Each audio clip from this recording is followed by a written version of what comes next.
madhuram, taranam madhuram, haranam madhuram, smaranam madhuram, vamitam madhuram, samitam madhuram, madhuradipate akhilam madhuram.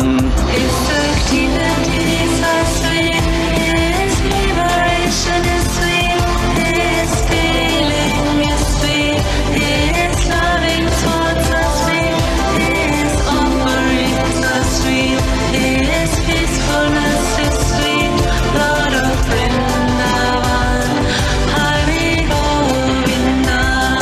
Shri Radhe Jaya Sham Radhe, Shri Radhe Jaya Sham Radhe, Shri Radhe Jaya Sham Radhe, Shri Radhe Jaya Sham Radhe, Shri Radhe Radhe Radhe Radhe Radhe Radhe Radhe. Shri Radhe Radhe Radhe Radhe Radhe Radhe Radhe Radhe.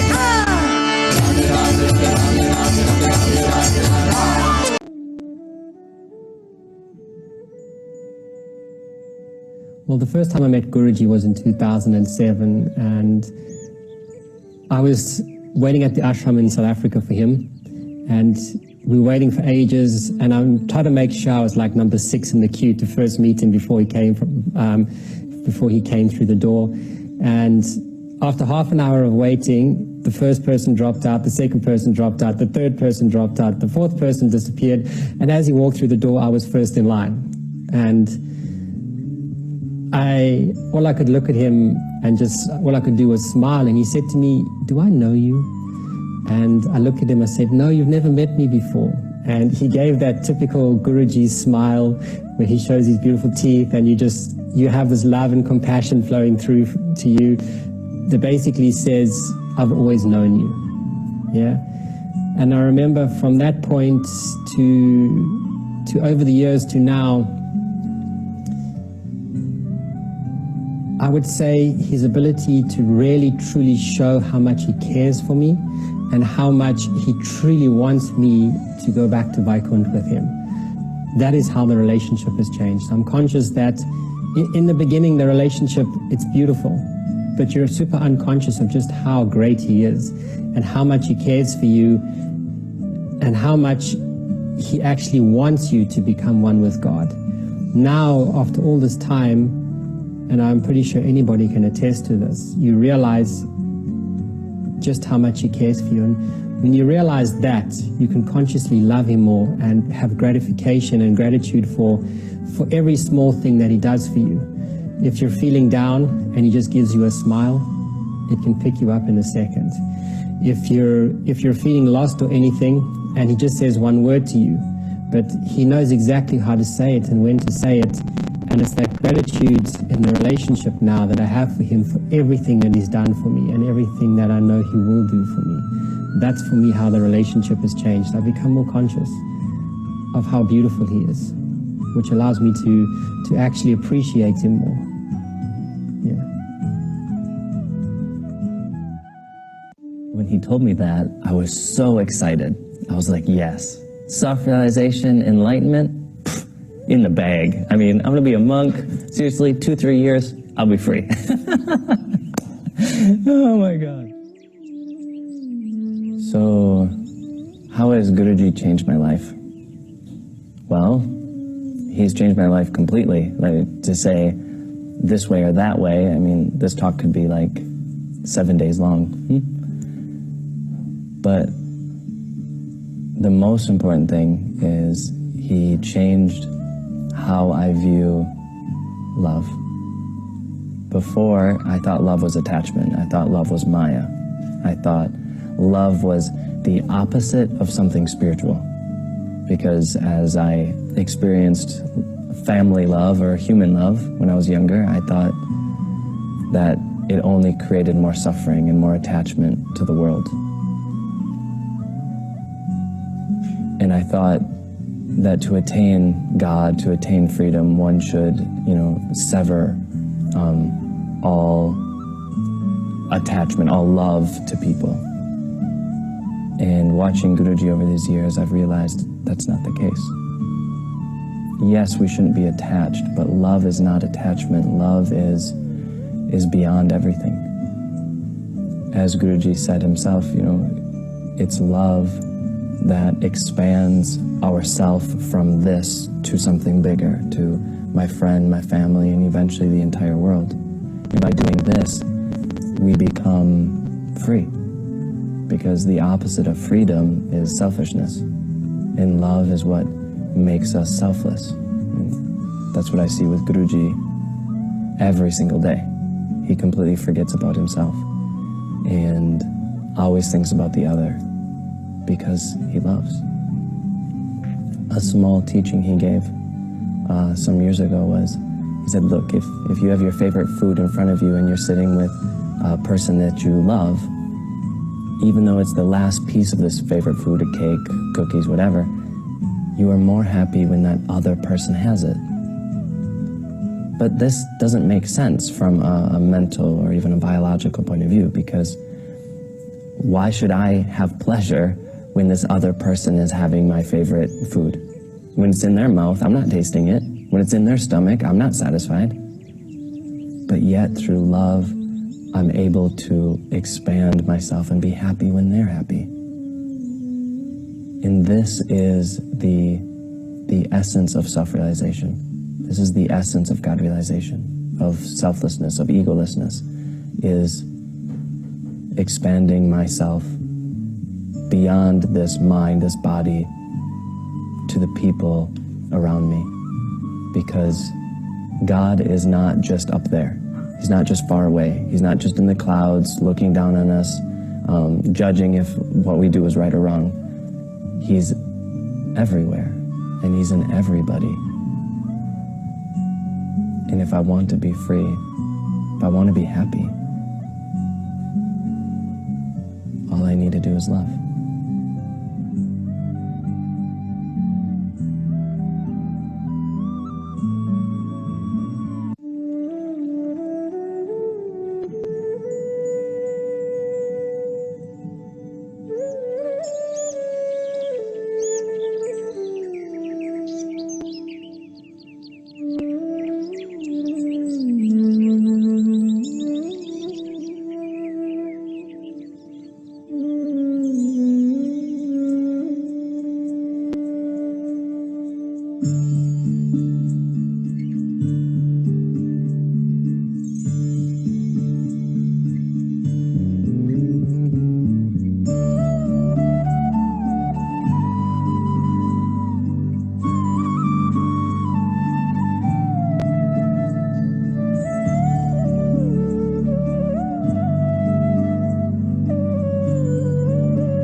Hey, greeting everyone. Welcome to Prem Lounge by Bhakti, Marga, South Africa. We are so happy and so excited to have you all join us this evening in Guru Sangha. And we have some very special speakers tonight. Before we begin and I introduce everyone, we will start with an opening prayer, which will be led by Swami Vishwaparanthapananda. Swami, would you say an opening prayer for us? Thank you.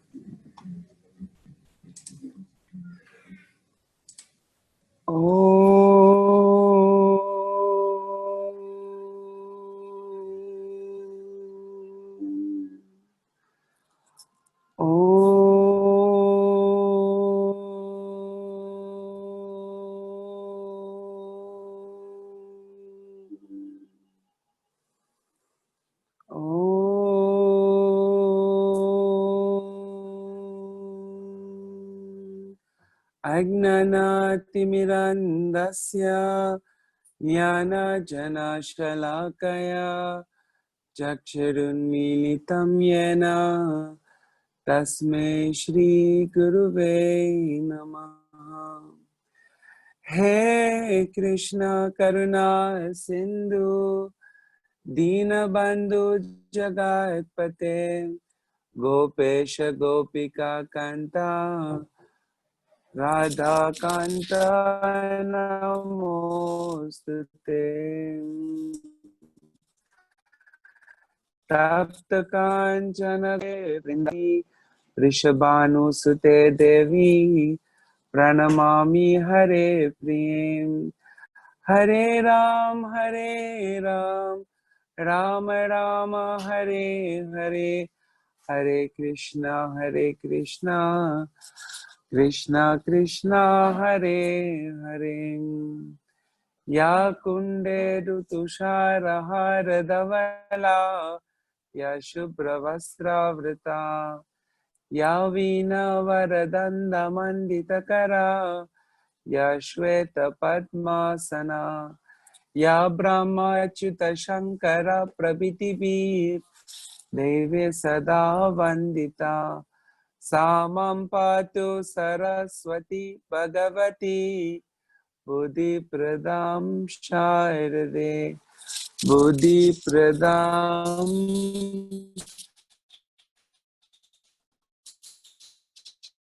Sharade Om Prem Avatara Vadi Mahim Tanno Shri Vishwananda Prachodayata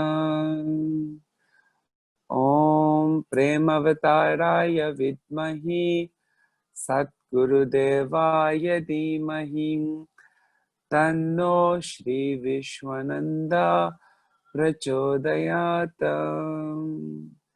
Om Prem Avataraya Vidmahi Satgurudevaya Dhimahi Tanno Shri Vishwananda Prachodayata.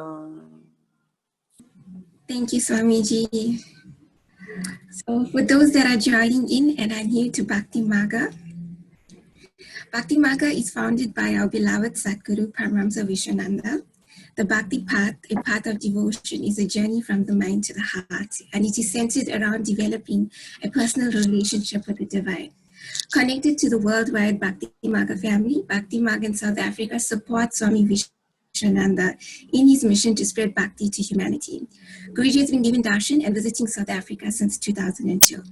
So tonight is our third session of Prem Lounge. In our first session, we've had devotees share their experiences with us on the Sri Yantra course given by Guruji. In our second session, we've had devotees share their experiences with us at the online Bala Krishna talk with Guruji. And so tonight, we'll be speaking to long-term devotees that have been on the path with Guruji, sharing their journeys of grace with us. So our lives, our journeys, our stories are there to inspire each other. And each one's journey is valuable, unique, and important, as we all have something divine to offer each other. So we come together in Prem and devotion in Guru Sangha, and this forms the foundation of the Prem Lounge.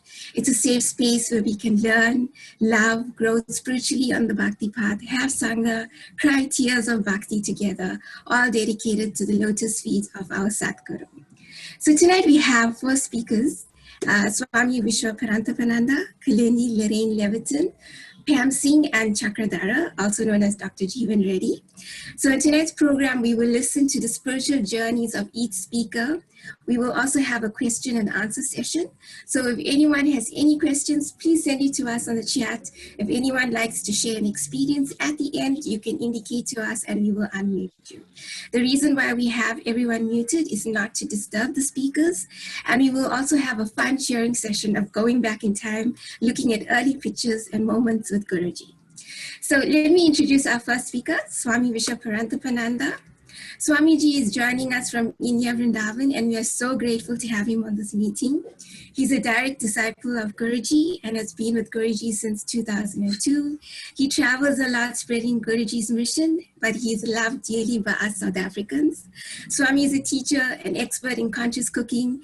We had the amazing opportunity to eat some of his delicious vegan meals and learn at his courses. He's also so humble, jovial, and so loving, and always there offering devotees guidance, showing us on how to be better devotees, and leading us on the path to Guruji. So we look forward to hearing his journey and how he had met Guruji and his experiences with Guruji. So Jai Gurudev Swami, welcome to Prem Lounge. Hey, Gurudev, sorry for you not being able to see me. The reason for it is that our internet is crappy, to say the least. At the moment, we lost a server on the floor where my room is, so it's not very easy to sustain the visual and the audio. So I had to make a choice. It was either really bad visuals, which will influence the sound, or you just get the sound. I hope you don't mind. So, where to start?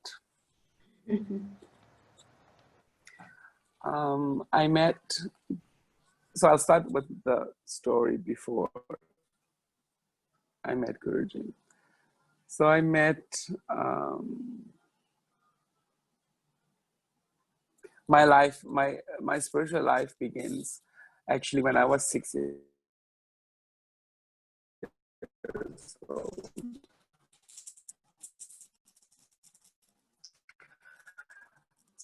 So I had a really interesting experience when I was 6 that altered everything in my perception. That father's younger sister wanted to send me to the local store, which was 2 blocks away from where we lived. And so the instruction was just to get bread, a pint of milk and a loaf of bread. That's what I had to get. So I went. It was about 6:30. The store closes at 7, and it's only about a 7-minute walk from where my aunt lived. Jai Gurudev Swami, I'm so sorry to interrupt you, but we've lost you. We cannot hear you. Do you maybe want to log in into the meeting again? I'm not sure.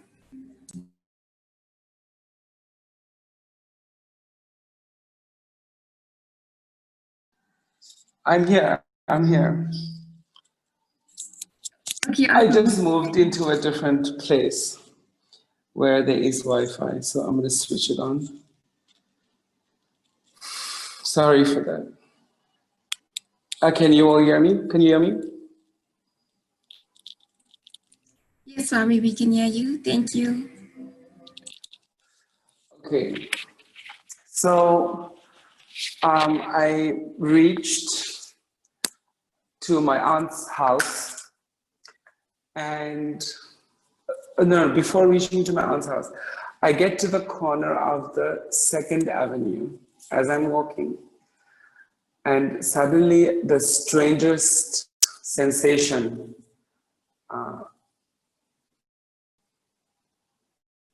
awakens in my body. I cannot say that it came from outside, but it felt like something moving from inside of me. And in this moment, suddenly I become aware that I can see all around myself. So I can see in front of me and I can see all around. So there's no barrier to my vision. I also notice that I'm not able to speak. So at the same time as this 360-degree vision was happening, I could see myself from, my eyes could see, and I could see myself from outside, and I could see all around myself. So it was, I think, a lot of stuff happening at the same time. Anyway, then I walked to my aunt's house, and I was aware of each movement as it was happening. So holding the bread and milk, I raised my hands up. I can still see the picture. And I handed the milk to my aunt and bread to my aunt. And then I looked very strangely. I could see that she thought something is not right. Anyway, then I turned around and walked to the, walked home, which was right next door. And I remember I didn't have the memory of how to open the door. So all I did is I sat in front of the door until somebody opened it for me, which was around 8 that evening. So my grandmother opened the door and I was sitting there. And then I went inside. I still remember the smell of the food and not wanting to eat any of it. So I got onto the bed. I slept in the same bed as my great-grandmother. And I closed my eyes. And at some point, it must have been an hour or so later, I was overwhelmed with this incredible sound. It sounded like thousands and thousands of airplane engines is the only way that I can describe it. It sounded like a World War II movie where you had those propeller engine airplanes, but it sounded like many, many of them. And inside, my awareness was completely inside. And in this place where the sound was happening was a huge void. It wasn't a light, it was a huge void. And the sound was reverberating from this void. And I could see myself 3 times removed. So I was watching myself, watching myself, watching myself, watching this void. And then I became aware of a 4th awareness or a 4th presence, which was very huge, very big. And it was like the ultimate watcher, watching all of this. And the way that I can describe is the eyes were so huge that were watching. Anyway, this state lasted for about 8 hours, 7 or 8 hours. And in the morning, usually when I would get up, it was a Saturday morning, when I would usually get up, I was not moving. So in the house with me was my great-grandmother and my grandmother. So my great-grandmother was the first to try to wake me. And when it wasn't possible, and she panicked. And she called for my grandmother to try and wake me. This is all told to me in retrospect by my best friend at the time's mother.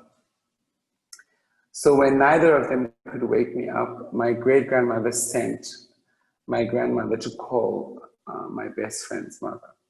So she comes, and when she sees the situation, she closes the door. And then she asks my grandmother and my great-grandmother what's happening. And so she tells them, well, this is the story. He's not waking up. And so she asked them, did you check if he has a pulse? And so neither of them had thought of that. I think they thought maybe I was unconscious or... So they checked for a pulse at my neck. They checked my wrists, and they checked for a heartbeat. But there wasn't one, at least not that they could perceive. And so they started to try to wake me. And this I can remember. I can remember somebody touching my right arm. And then I could, at some point, hear the voice of my best friend's mother saying, "My God, he's so young, he cannot be dead."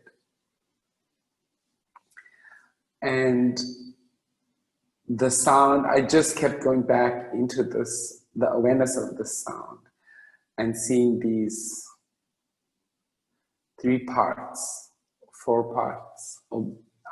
I cannot say seeing, but being in this awareness. Then at some point they stopped, and my best friend's mom said they stopped because they saw my hand moving. So they didn't panic anymore. They sort of knew everything was going to be okay. And the sound continued and continued. It was like in a place where there is no awareness of time. It was just sound and observation. So it ended the next, in the next few hours. I must have come to around 4:30 in the afternoon. And the first impulse was to vomit, because while I was away, they force-fed me like a pink milkshake. And it's like anything in desperation. And so I vomited it out. And there was nobody in the house at the time. So I walked to my best friend's mother's house. And she says, I came in, I felt literally as if I was gliding or walking on air. So I go to her, and I only said one word to her. I said, "Thank you." And then I left. And so many years later, in fact, 2 years ago, when I went to the town where I was born, and I had a conversation with her, and I asked her, why didn't you guys think to call the ambulance? And she said to me, well, you don't call the ambulance when somebody is dead. And then I said, so then why didn't you call a hearse? Or then she said, we were waiting for you to go cold, but you didn't go cold. So, but anyway, what happened to me after this is, like, I can remember how I was before. I have the awareness of remembering how I was before, and how I was after was completely different. What I noticed happened was the propensity to watch increased. So I was always watching things and people and animals, and then I became aware of this fortunate and unfortunate, like the 2 states that human beings, animals, or things can be in. And I would notice it in everything. Like I remember there was an arum plant. My grandmother had a really beautiful flower garden, and she used to plant dahlias. And at the corner of the fence, there was like 6 or 7 arum lily plants, yellow, they would bear yellow flowers. And so I remember watching this plant, and some of them there were 3 of them that would get caterpillars every year that would eat up all their leaves. And I would wonder why these ones would get caterpillars and not the other 4. So I was comparing and seeing is there something that these plants have done that they are at the, and it was not that they were next to each other. It was one plant, skip 2 plants, another plant, skip a plant, and then another. And then I would also watch these, our neighbors' chickens. There was, some were okay and others were really unfortunate. There was the one that was continuously bullied by others. There was the one that was weaker than everyone else. There was, so this observation became in my awareness. And so I grew with this and watching even everything at school. And as I grew, and when I was 9, I moved to live with my mother in a big city nearby. And there the observation became even more. So growing up, I realized I have really no interest in how to say, in the same things as the children my age. My interests became more and more different as I grew older, but there was no way for me to know what that meant. And by the time I was 14 or 15, I became aware of what it is. I was like, okay, I now know what it is. I remember being in my bedroom and saying to God, okay, I know that you exist. This is not a doubt for me. But what I want is the evidence of your existence. By being able to feel your presence, I want to feel your presence. I don't want to see you or meet you or have tea with you, or I just want to feel your presence. And in my little mind, I calculated, okay, if I can't feel your presence and my body has the possibility to feel, then there must be something wrong with my body. So I became quite determined to figure out what I should do to fix that, what I should do to fix or to bring me to a place where I can feel the presence of God. There must be an exercise or something that I can do. But I couldn't find anything. So when I had that experience with this sound, when it parted, I was left with some questions that were inside, but also with the instruction, never ask these questions. And I remember when I was about 6.5, I was laying in bed and I was observing my body, and I was observing a place at the back of my head where all of the blood flows in and out of the head and brain. And I focused in on this sound, the sound of the blood pulsing into my head. And as I did this, this thought entered my mind that said, we don't ever stop existing. We only appear and disappear as thoughts in the mind of God. And I remember the stillness that came with that. And the profound awareness that yes, God is existing, but He is avoiding me. And as I grew older, 14, 15, at 16, I learned what that sound was. That it was the sound Om. And this was quite revolutionary for me, because it gave so much context to what it is that I had experienced. And I didn't understand what that meant, and then I learned also what it was that happened to my body. And I learned, oh, it was Nirvikalpa Samadhi, where the body is suspended and all the senses are drawn inward. But it didn't mean anything, and I didn't search for it again. So time passed, and I finished matric at school. I finished school. And then an unbelievable restlessness descended on me. Like, I was determined not to do anything that anybody else was doing.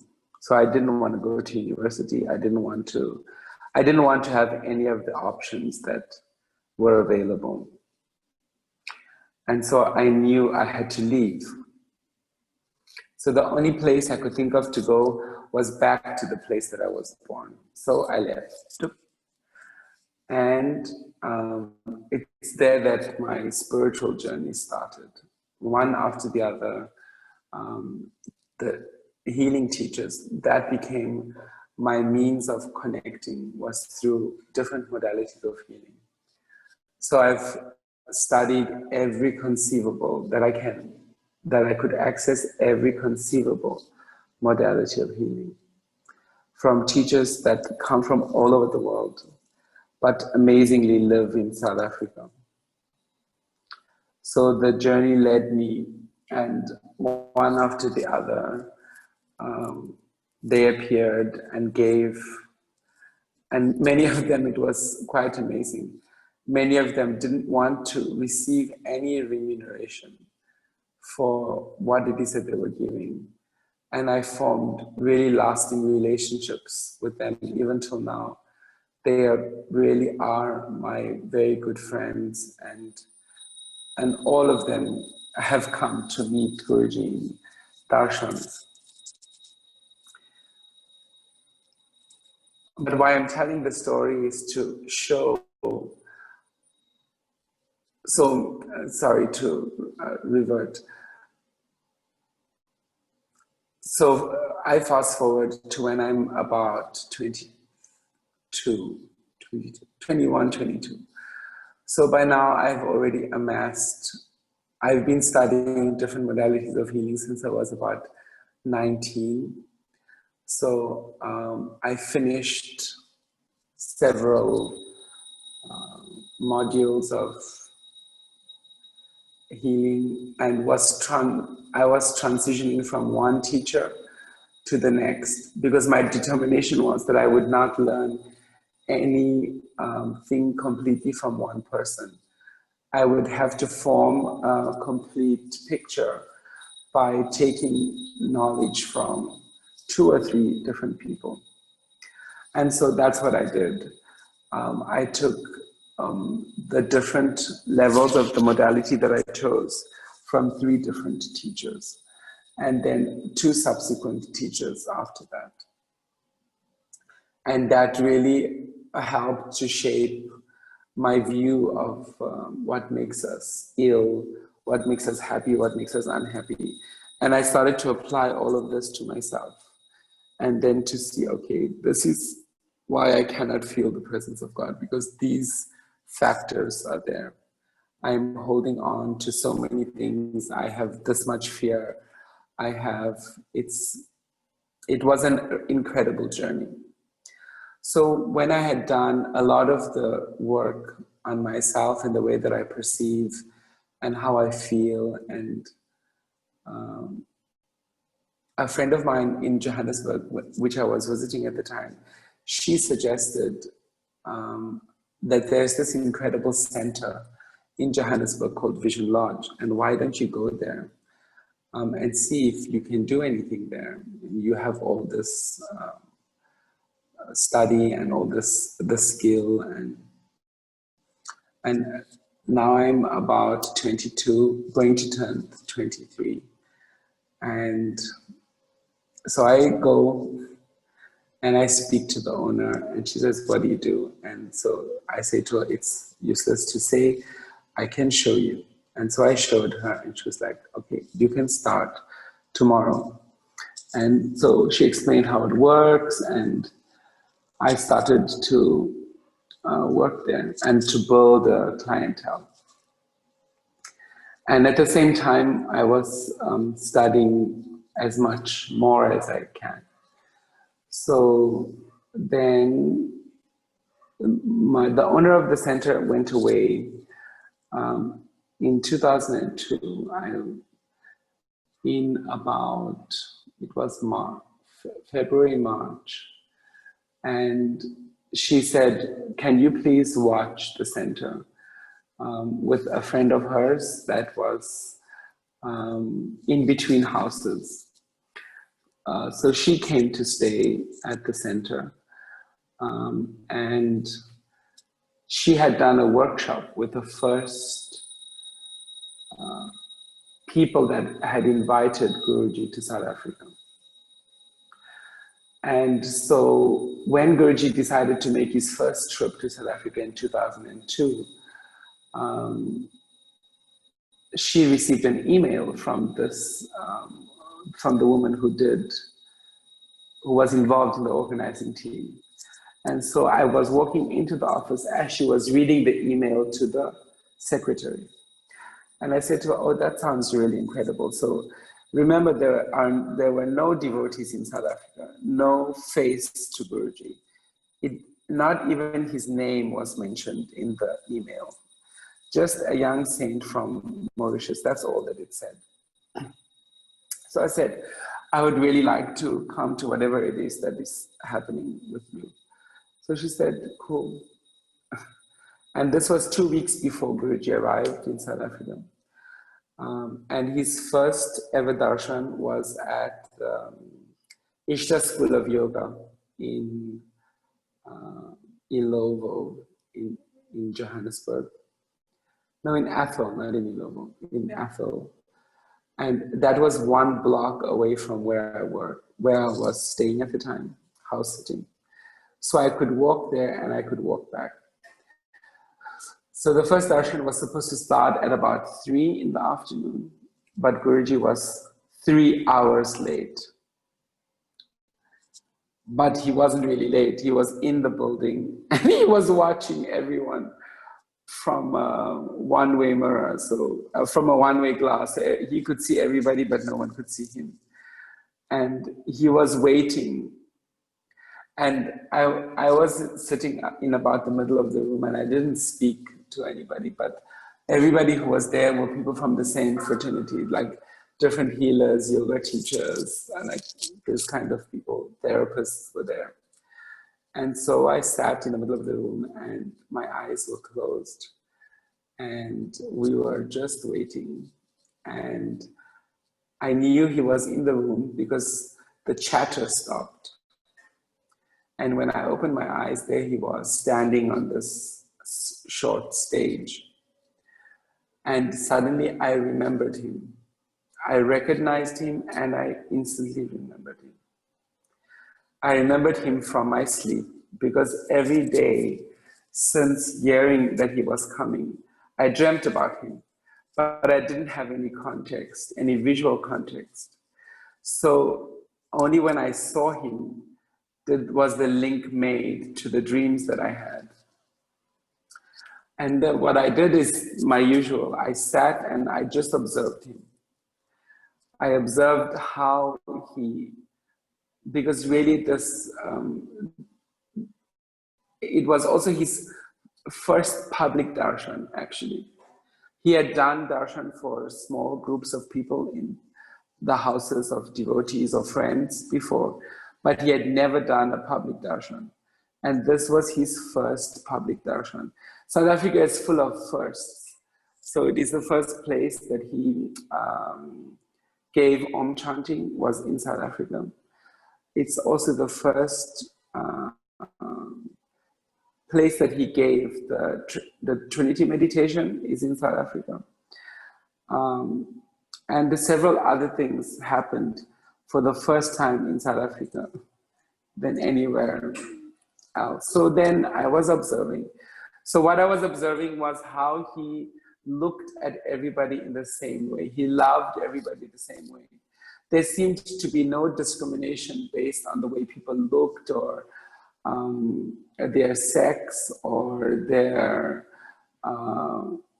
what image they were presenting of themselves was not important to him. He loved everybody in the same way. And so I watched this before it was my turn to receive darshan. And it was an interesting darshan because he did something that he had never done before. Or not before, that he had never done after. So what he did is he would place he's in the old way of doing darshan, his thumb in the forehead of his right hand. He would place on the forehead and then hold the back of the head with his middle two fingers. And then gaze. And after this, he embraced each person. And so this was a 3-day darshan. So he gave it like this for 3 days. And then after this, he has never done this again in any darshan. But what I saw, that is another first and only that happened in South Africa. So what I observed then when it was my turn to take darshan, and he looked at me and I looked at him, and I was wondering, what is he looking at? Because it appeared that he was looking in my eyes, but his vision was higher than my eyes, so he was looking at something else. And then when he embraced me, it felt like his heart was beating under his skin, like there was a very thin film covering his heart. Anyway, then I moved to sit very near to him where I could watch him. And what I observed then is how he suspended his breath. In the darshan, he would suspend his breath for 7 minutes at a time. And he did 2 different suspensions. He would suspend the breath inside of his body, and he would suspend the breath outside of his body. And then I thought, wow, this is really, because by now I had read about all of these kind of things, and I found them interesting. And just to observe a human being or a being sitting there and spending his time to give this love to everybody without any expectation of anybody, even that they receive it, is not necessary. It is only his job to give it. So I was really, how to say, it made a huge impression in my mind. And then he came back a few times, and I went to every darshan. And it wasn't until the 4th time where he was giving a darshan in a Hindu temple in the south of Johannesburg. And I went with a friend of mine, and I was watching. It was incredible. So Guruji was manifesting lingams at the same time as he was giving darshan. There were about 1,000 people there. And my friend joined the queue, like about 20 people after me. So when it was my turn, I knelt in front of him, and then he looked down at me and he said my name, and he asked how I was. So then I very quickly went through my mind from the first darshan to then to think, had I given because I had deliberately not written my name anywhere, or even spoken to anyone that was an organizer. Or I remember only on the first darshan I said to the person that organized, thank you. This is an incredible thing to observe. Thank you. But never my name to her, to anybody. I would take darshan always and leave. I didn't know I could stay after. I didn't know I could ask questions. None of these things. I would take darshan, take a group of clients, and then leave. So after this 3rd or 4th darshan, what happened? When I say 4th darshan, it's like in the series of darshans, because in each trip he would give more than 1 darshan.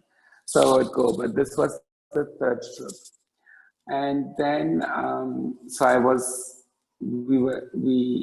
he wants to make a conversation, and I look back and I think, my God, there's like so many people. I cannot do. It would be rude.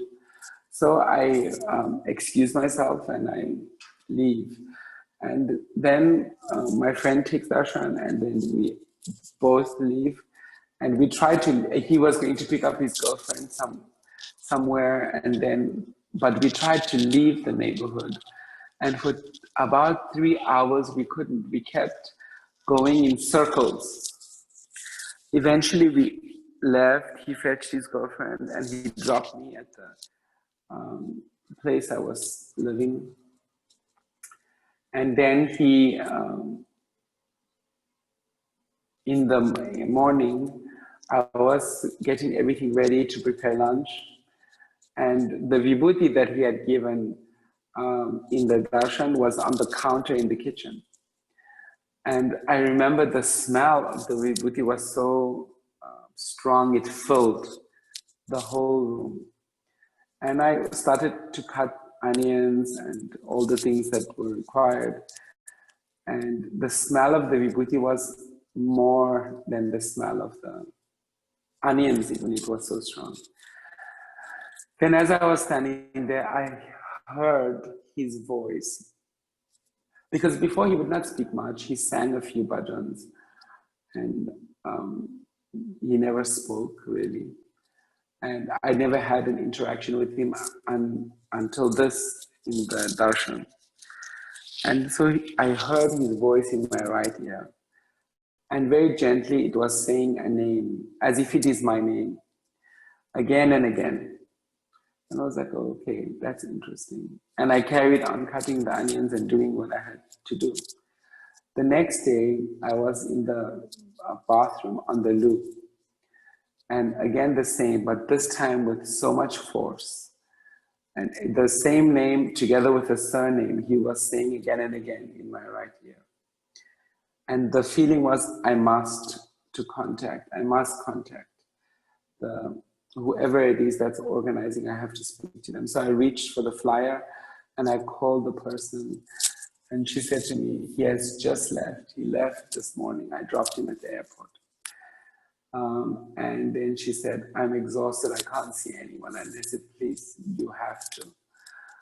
I need to speak to you. I need to, and the words came out of my mouth. I need to know how I can serve him. So this concept was never in my mind before this. It's almost like it was, I don't know, awoken or planted. And then this is how my relationship with Guruji started. And how it grew since then has really just been in his hands. So every trip to see him was completely arranged by him. By him, I can go into, but we will be here for a long time. And there are 3 other speakers. So what I wanted to say is that now you have a context, but I had a conversation with him about 2 years after the calling of the name. We were in Mauritius. It was the year that I took brahmachari initiation. And he was walking away from me in the passage outside of his room.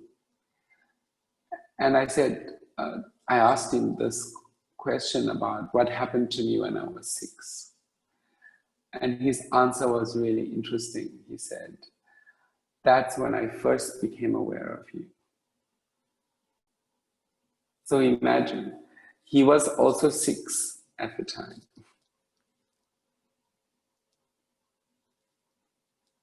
So what does it mean for us, for all of us? It's that every step of the way that we are walking, we come from such diverse backgrounds with such completely different lifestyles and And when this person enters our lives, everything changes. For some people in the beginning, it's a huge upheaval, but our personal cultures completely change. And so in the beginning, I asked myself, in which context, for what reason? And then it emerged when, after a really difficult time in the beginning of Guruji, he was presenting continuous tests that really exploded so many of my ideas of what love is, of what service is, of what it means to be in a guru-disciple relationship. And then he, at the end of this time, it was about 6 years of this continuous, 6 to 8 years of this testing. Then one day he looked at me and he said to me, he was leaving, we were in Mauritius, and he was about to get into the car, and my brahmachari name was Mangalananda. So he looks at me and he looks like really intently into my eyes. And he says to me, soon. Soon, my Mangalananda. And I think in my mind, soon what?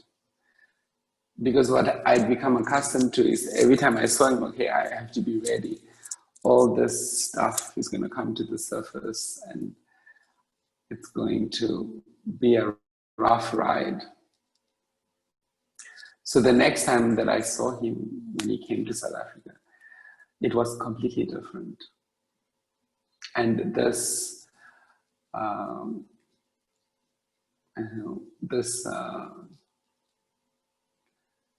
roasting became friendship. And that's really how I can describe my relationship with him. He's my best friend. And I can say anything to him. I can laugh with him. I can cry to him. He understands me better than I understand myself. And the quality that amazes me the most is how he plans everything many years in advance. And how, since I know him for almost 20 years, I can cast my eyes back and see, okay, I understand how he has done what he has done. So the gift of this awareness has grown over time. And I want to close by saying to you all, you are starting. Some of you are just starting this journey.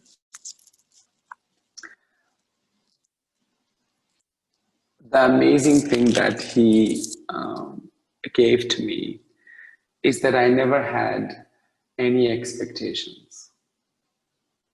I'm so grateful for that. I didn't have the feeling that he should do something for me. It was never like that.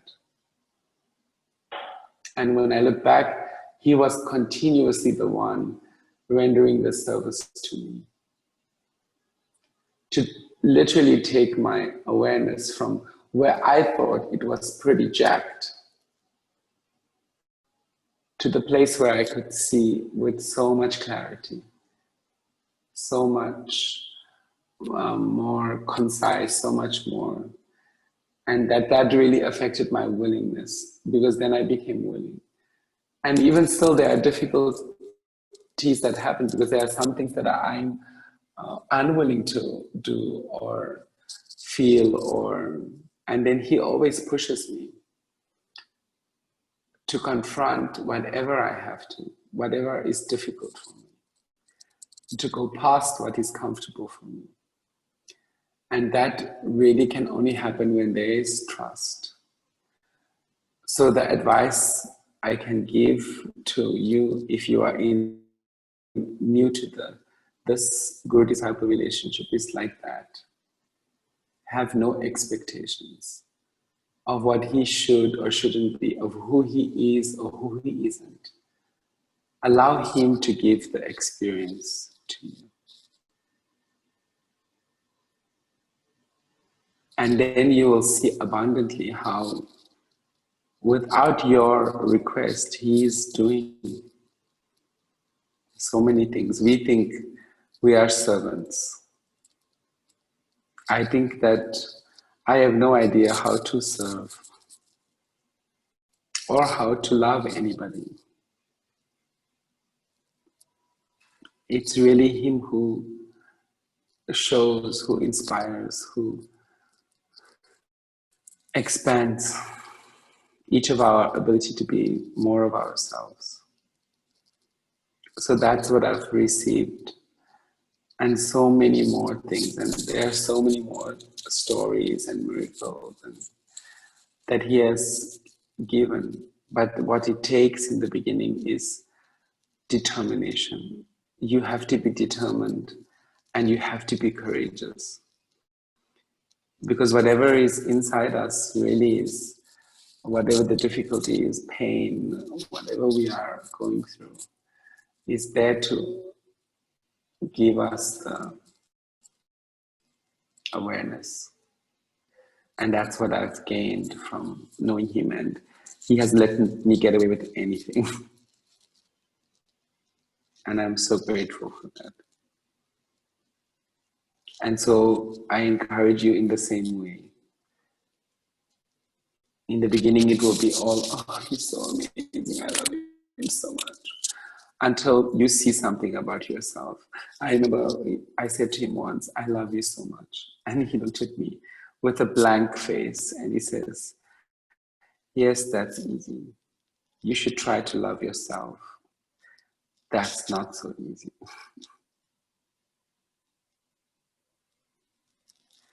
So that's what I wanted to share. Jai Gurudev.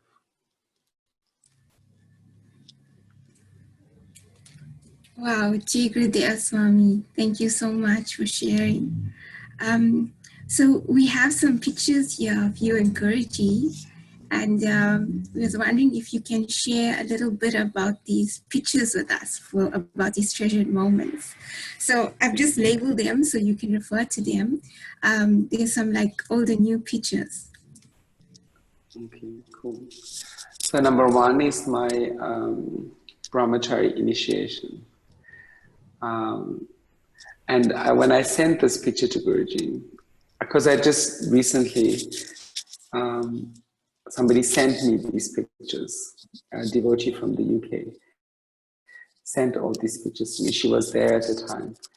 And what he said that was interesting is that every single person in this picture except me has left him. So all these people are gone. And so this was an incredible day, not because it was amazing or wonderful or beautiful. I was in such a bad mood because it was in the beginning of the purification that he had awakened. So on the initiation day, it literally felt like a volcano of emotion exploded inside of me. And he was completely aware of it, and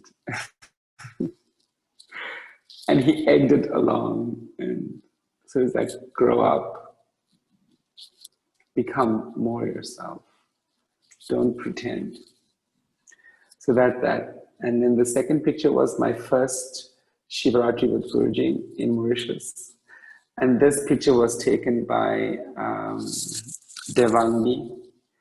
She's also a former devotee. And it was taken at the bus stand before we started our walk to Gangatila, which is a very sacred lake in Mauritius. And yeah, so I just happened to be behind him. And we smiled at this. I didn't know, of course, that he was smiling. Then the third picture was taken at now Swami Vishwaparanthapananda's home. It was the first, how to say, person's house at which Guruji did a yagna was at Swami Vishwaparantapananda's house. And this was, afterwards, there's a portrait of Mahalakshmi above. You can see it behind Guruji. So he was just sitting there, and then somebody was taking pictures of him. And so I was sitting nearby, and he said, come, we take a photo together. So that's how that picture happened. Then picture number 4 was taken in Rishikesh in 2008. In 2000, the first pilgrimage with Guruji.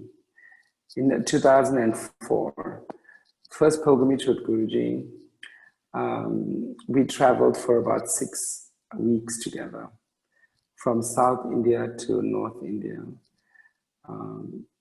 And this is when he gave me the first time darshan of Hanuman. I think it happened just the day after this, or on this day actually, where we are standing here. And what else? Which other pictures?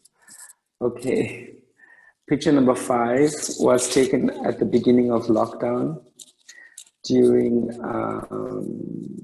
the time that Guruji was here in Vrindavan with all of us.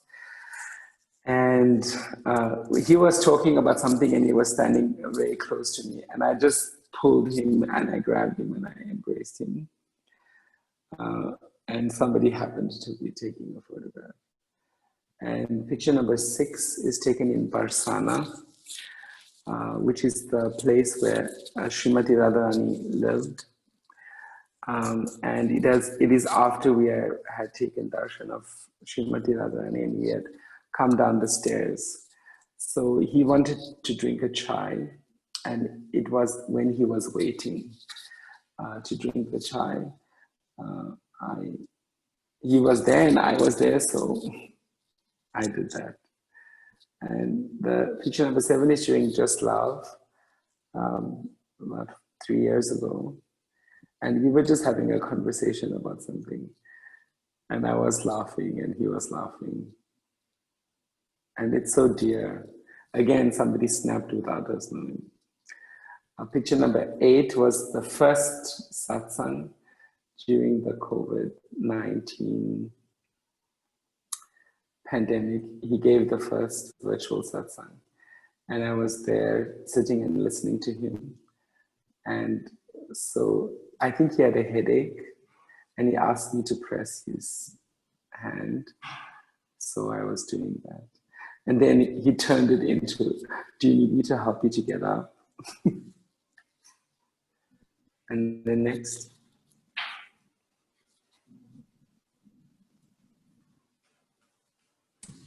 Okay, That's so it.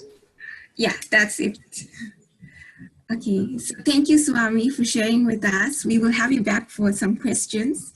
Remember, anybody, if you have any questions, please send it to us on the chat and we will ask Swami. For now, we will move over to our next speaker, and we will call Kalindi. So Kalindi has the most amazing stories and adventures to share with us about her spiritual journey in general and with Guruji. And Kalindi has been with Guruji since 2003. She's also a trained and registered acupuncturist. She has traveled the world a lot, and through her simplicity of bhakti, love, and her kindred spirit and heart, she has a close relationship with Guruji. So Jai Gurudev, Kalindi.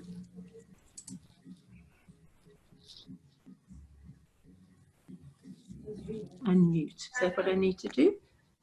Okay? You're Yeah. unmuted. Okay. Thank you. Jai Gurudev, everybody. I see some lovely people that I know in front of me here. Jai Gurudev. And what a pleasure to talk about my favorite subject. I was a bit nervous to talk about it, but you know, what is there to be nervous about? These stories are in my heart and embedded in me forever. So I just love sharing it with you guys and seeing if you can get some pleasure out of it as well. So there's a lot of time. I don't know how much time I've got. So these are short stories. I haven't made anything too long here, and I've already discussed in other satsangs. So let's see where we go. I'm just going to take it from where it is. So I met Guruji also in 2003, also at the Ishta Center in Athol. It was a bitterly, bitterly cold night, and I nearly didn't go. And some reason I managed to go, and it was the moment I saw him, I knew who he was. I was a great devotee of Yogananda, and I could smell that energy. I could feel it. It was really intense. And you won't believe, one of the first thoughts I thought, not one of the first thought that came into my mind was, he's almost blue. He was so dark. And I like, wow, he must have been in the sun because he was so dark, you know? And it was like, I'm sure Yogananda wasn't as dark as that. That was the thing. You know, I had no idea who he was. He just looked divine. He was absolutely magnificent. And by the time I got to his feet, in those days, again, it was hugging. That's why I'm not sure what Paranta said, Swami Paranta. The second I was there, I think the year after, I don't think it was 2002, but he did do still the hugging darshan. And I collapsed at his feet. My heart, I nearly had a heart attack. And I was shaking from head to toe. I did a real embarrassing thing, and I'm a shy person.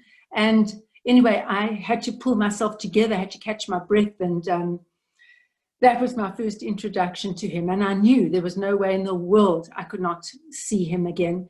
And he went to Cape Town, and I followed him to Cape Town.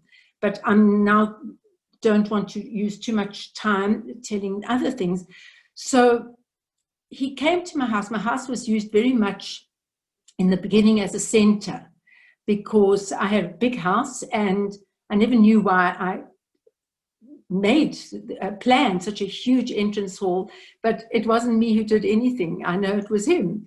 So I had this huge entrance hall, and we used it for so many occasions, Kriya initiations. There were 50 people there. We did brahmachari initiations there. I can't remember how many were, but there's nobody left except, no, not too many people left anymore. And it was, you know, we had many occasions at my house. We used to do satsang every Thursday, the day of the Guru. And so we sort of just kept the candle alight. It wasn't big fires, but it was just kept alight for that time. So he came and did interviews at my home, and it was absolutely wonderful. It was totally amazing to be with him at such close quarters. So I'm going to now, because I don't want to get involved in too many small things. I want to get involved. I want to tell you what happened to me. So I'm skipping to 2005. My husband had bought me a Rolex watch a year or three before, and I really, really, really, really, really didn't want it. South Africa is a very dangerous place to live. And the last thing you want to do is sort of flaunt something which is really pricey, and also, believe it or not, I am fairly simple in my likes and whatever. It doesn't always look like that, but I am. And I didn't want any of this sort of flamboyant stuff. And also, I'd never had a decent car, and my husband bought me a car as well, because at this stage, he could afford to. So I had my Rolex watch, I had my, my brand new car, and I'm off to an art class. And I've got my little puppy with me. He was my little Rocky. He was about 6 months old at that stage. I hated to leave him at home. And I stopped the car outside my art class, and I get out the car, and I see a very nicely dressed black gentleman. And he's got a cell phone in his hand, and he's walking towards me, and I said, hi. And he's looking like he's wanting something. I said, can I help you? So with that, they pull a gun out. There's another one on the side, and I've now got a gun here. I've got my dog here. And I'm thinking, okay, what to do, you know? And I'm thinking, oh my goodness, I said, what do you want? So immediately they pulled off the Rolex watch. They were into my bag. I had the gun still here. But I have never, and I say this with every ounce of my being, ever felt such calm. I was watching a movie. I wasn't in it. I was literally watching it. And I thought to myself, okay, I was so present. I was completely present. I wasn't in the future or the past. I was totally in the now. And they're now looking in my bag. That day, I lent my daughter, Mirelle Hiranmai, she's known today, my cell phone. I had a small amount of money in my purse. They took that as well. And my cards, I never had cards in those days. So, and then now they've got the keys of my car. That means they're going to take me, because if they leave me, they know that I'll call the police. All happening. I see the one guy turns around and he starts running, and the other one starts running in the opposite direction. And there's a road, and it's amazing. I was like, what? I was just being held up. What happened? And this car starts chasing them, and they jump into a golf course and they start running.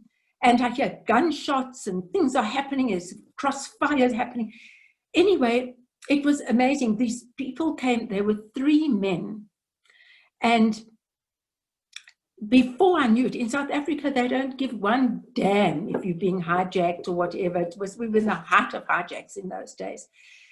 And all of a sudden, there was the police there was detectives there was a counselor there was but I was so calm.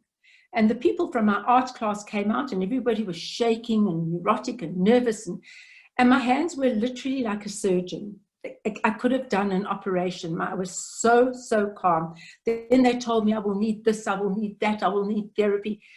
It was the greatest therapy I ever had. I was calm for a week. I was completely and utterly calm. And I'm a neurotically, sort of nervousy kind of person. But it was unbelievable. I didn't recognize it at that stage because I didn't understand anything at that stage. I didn't understand why I was not panicking. So who were these 3 men? After everything had been reported, they just disappeared off the face of the earth. And I do believe they were angels, because I do believe in angels. And I believe they were there just before they were going to take me. There was no questions about it. They were going to take me in my car. So how did these people know? Because there was a car waiting, and they saw, I don't know what you call it. Not everybody calls it a boot. In South Africa, we call it a boot. The back part of the car. The boot was up. So it didn't show a number plate. And they said that's what made them suspicious, that there's something was going on. So that's the beginning of the story. So the next time Guruji came to South Africa, he did private interviews at my house, and we were sitting outside on the veranda, on the porch. And he says to me, do you want to come with me to America? And I said, America? So I said, how long are you going for? He said, 7 weeks. And oh my God, I don't know this man. How can I go for 7 weeks? You know, I don't know. I mean, I knew him, but I didn't know him. So then I thought, wow, the insurance paid me out a nice sum for my watch, a watch that I never wanted, an investment that was an absolute useless investment. And so I made the greatest investment of my life. I put that 40,000 Rand to the test. My husband, of course, had to put in quite a lot extra, but that was enough to say, okay, I'm slightly independent and I'm going. And my husband was amazing. He let me go with absolute joy. And it's a long, long time. During the time in America, we had 17 darshans. I should be realized long ago after all the darshans I've had, but unfortunately, I think I'm a hard nut to crack, and it takes a long, long time. This chipping and polishing and ironing and scraping and burning and firing and whatever our beloved Guruji does, so lovingly and willingly. So off I go to America, and we literally traveled from California all the way to New York, from there to Canada, and also to Maui. So I'm going to tell you a couple of stories during my time in America, because that was the very early years, was 2005. These were the years that I spent with Guruji, and I thought I was going to have a nice holiday with him, because I had absolutely no idea what all this was about. I had been a disciple. I can call myself a disciple of Yogananda, great, great lover, as a few people here know, of Yogananda. And so many of Guruji's present devotees and disciples and swamis also had their roots with Yogananda. So I'll just touch on it because I don't want to go deeply into it. I've discussed this before with the South Africans, but he was meant to come with us to the Self-Realization Fellowship at Lake Shrine. We went to all of them in America. And I said, he's going to come with. It was so exciting, you know. And then he changed his mind. He said, no, he's going to write a whole load of rules. The brahmachari he doesn't want to give rules, but they want rules. And they got plenty. So he said, okay, he's writing a lot of rules, and we can go on our own. So off we went to Lake Shrine. It's absolutely beautiful there. And I went into a little temple. It's called the Temple on the Shrine, and a little church, like a little church. And there I'm sitting and I'm closing my eyes and I'm trying to be calm and just, you know, enjoy the beauty and the tranquility of this place. And I hear a clear, distinct voice, silent voice, but clearly and distinctly. And I've heard this voice many times before. It's a silent voice. And it says, it's time to leave the non-living master for the living master. And with that, I thought, what? And again, I hear it again, and I heard it 3 times. And by this stage, it's I'm completely frantic, because even though I'm with Guruji, I'm definitely with Yogananda. There's not even questions about it. And I'm thinking, what? I come outside. At that time, there were a couple of brahmacharis. One was Hariyananda, and I'm crying. And he says, what is it? And I tell him what I heard.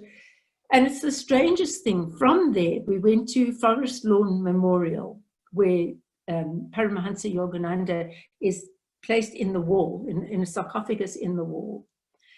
And I bought flowers, and it was like, that was the time where my connection with him was severed, even though I didn't know it because I couldn't let it go. But I believe that that was the time that my connection with him was severed in that form.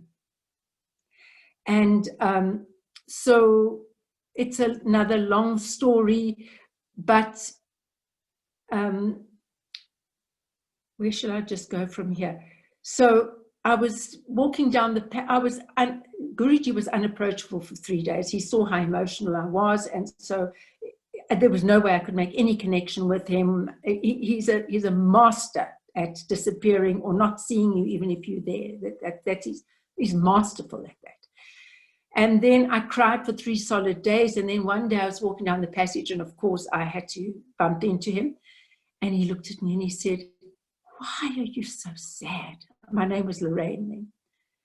And I said to him, oh, and I started crying. You don't know how much I loved him. Oh, so sweetly, he said, I do. And I said, no, you cannot. You cannot.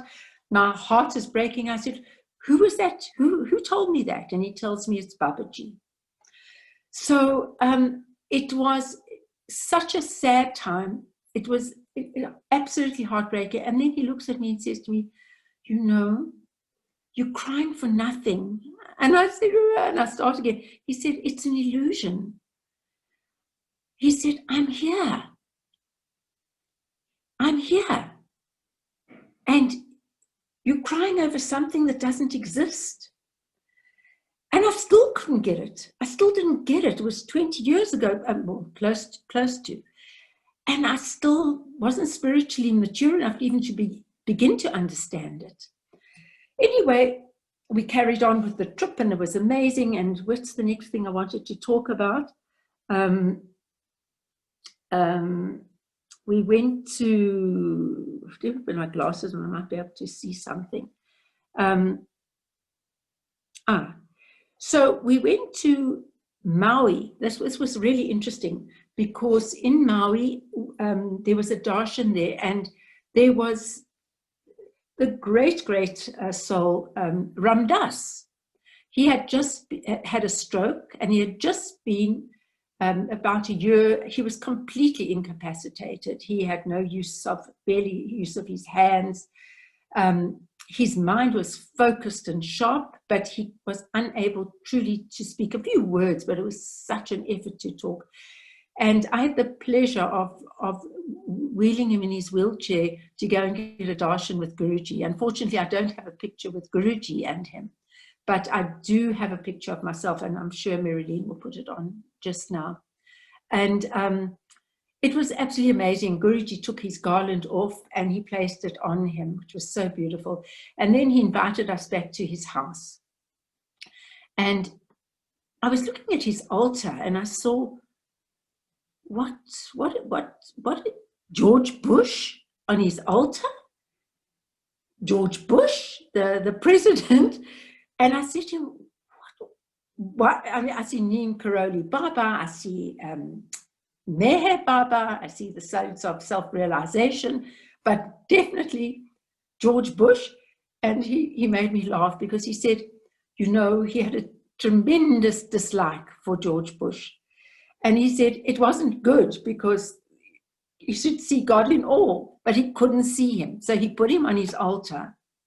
And he said, and so on his altar, he could look at him and say, shame, this guy's just having a bad incarnation. So I've got to give him my love and my support because it's not his fault. He was born to do this. And so that was too beautiful. And so a few lovely things happened in Maui. The darshan was it. And then we went up a hill. We went climbing up a hill somewhere. There was a Buddhist, I think it's called, what's it called? A stope, something like that, like a little, it's got a name. And like a little It's Buddhist, a stupa, Kalindi. Stupa, that's it. Thank you, bless you. And it's a stupa, and we go into this stupa, and it's really beautiful. I'm sitting next to Guruji, and it was so easy with him. You know, this is the pleasure of spending time in the early years, because today it's so much, especially for women, it's so much more difficult. So we were sitting there, and then we had lunch, and everything was homegrown, and it was really beautiful. So on the way back, we are walking down a hill. I hope I've got a picture of the hill. We're walking down the hill, and he's full of joy, and he's full of light and whatever. So he takes Pritala, and he starts flying down the mountain. And they're screaming, you know, screaming and shouting, and Pritala's screaming, but Pritala's screaming from fear. So they ran a couple of 100 yards, and then we catch up, and then there's somebody else a couple of 100 yards, and we catch up. And then he looks at me and he says to me, and you? And I said, I'm too old. And he said, huh? And he grabs hold of my hand, and I'm thinking, oh my God, my ankle, my right. I sprained it when I was a youngster, and I don't even have tackies on, nothing. It's the sandals. Flying down that mountain, flying like a beast. Stones are everywhere. It's sand, it's slippery. And all I can think of is that my ankle is going to break. And we get to a point, and he looks at me, and now of course, we didn't have the type of things that we have today, all the etiquette with being covered and all that. I had a little tank top on, and my thing fell off, and my blouse fell off. And he says, pull it all together. Take your top and cover yourselves. Okay. And that was the end of my ankle problem. It never came back. It was something that he released during that time. So there's another wonderful story, is that we were staying at a golf course in Maui, and the press were writing about the storms that were happening. It was though, I think some of you have seen these enormous storms. There was one in Johannesburg at some stage, I think, the opening of the temple. I've seen it in India very, very recently. It was that kind of a storm, but it was relentless.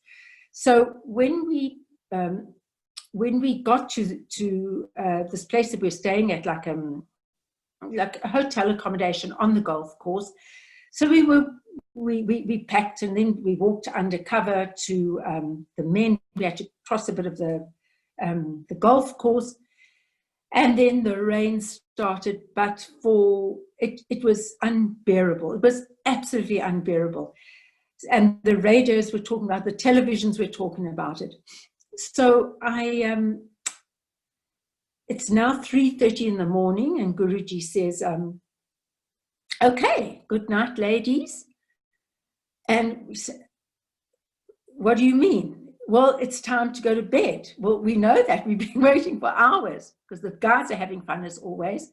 We're not having as much fun, and we could have done with some beauty sleep. He's tattooing the guys, and they're flying all over the show, and they're having great fun, but we were laughing as well. So then he says, but how can we leave? It's not possible. How can we go? It's pouring. It's like buckets of water. So he says, oh, I don't like to do this. So he asks Haryananda, one of the guys, give me a coconut. So he takes a coconut, and he goes outside, and he's mumbling, and he's doing some finger move, what do you call it? What they called yeah.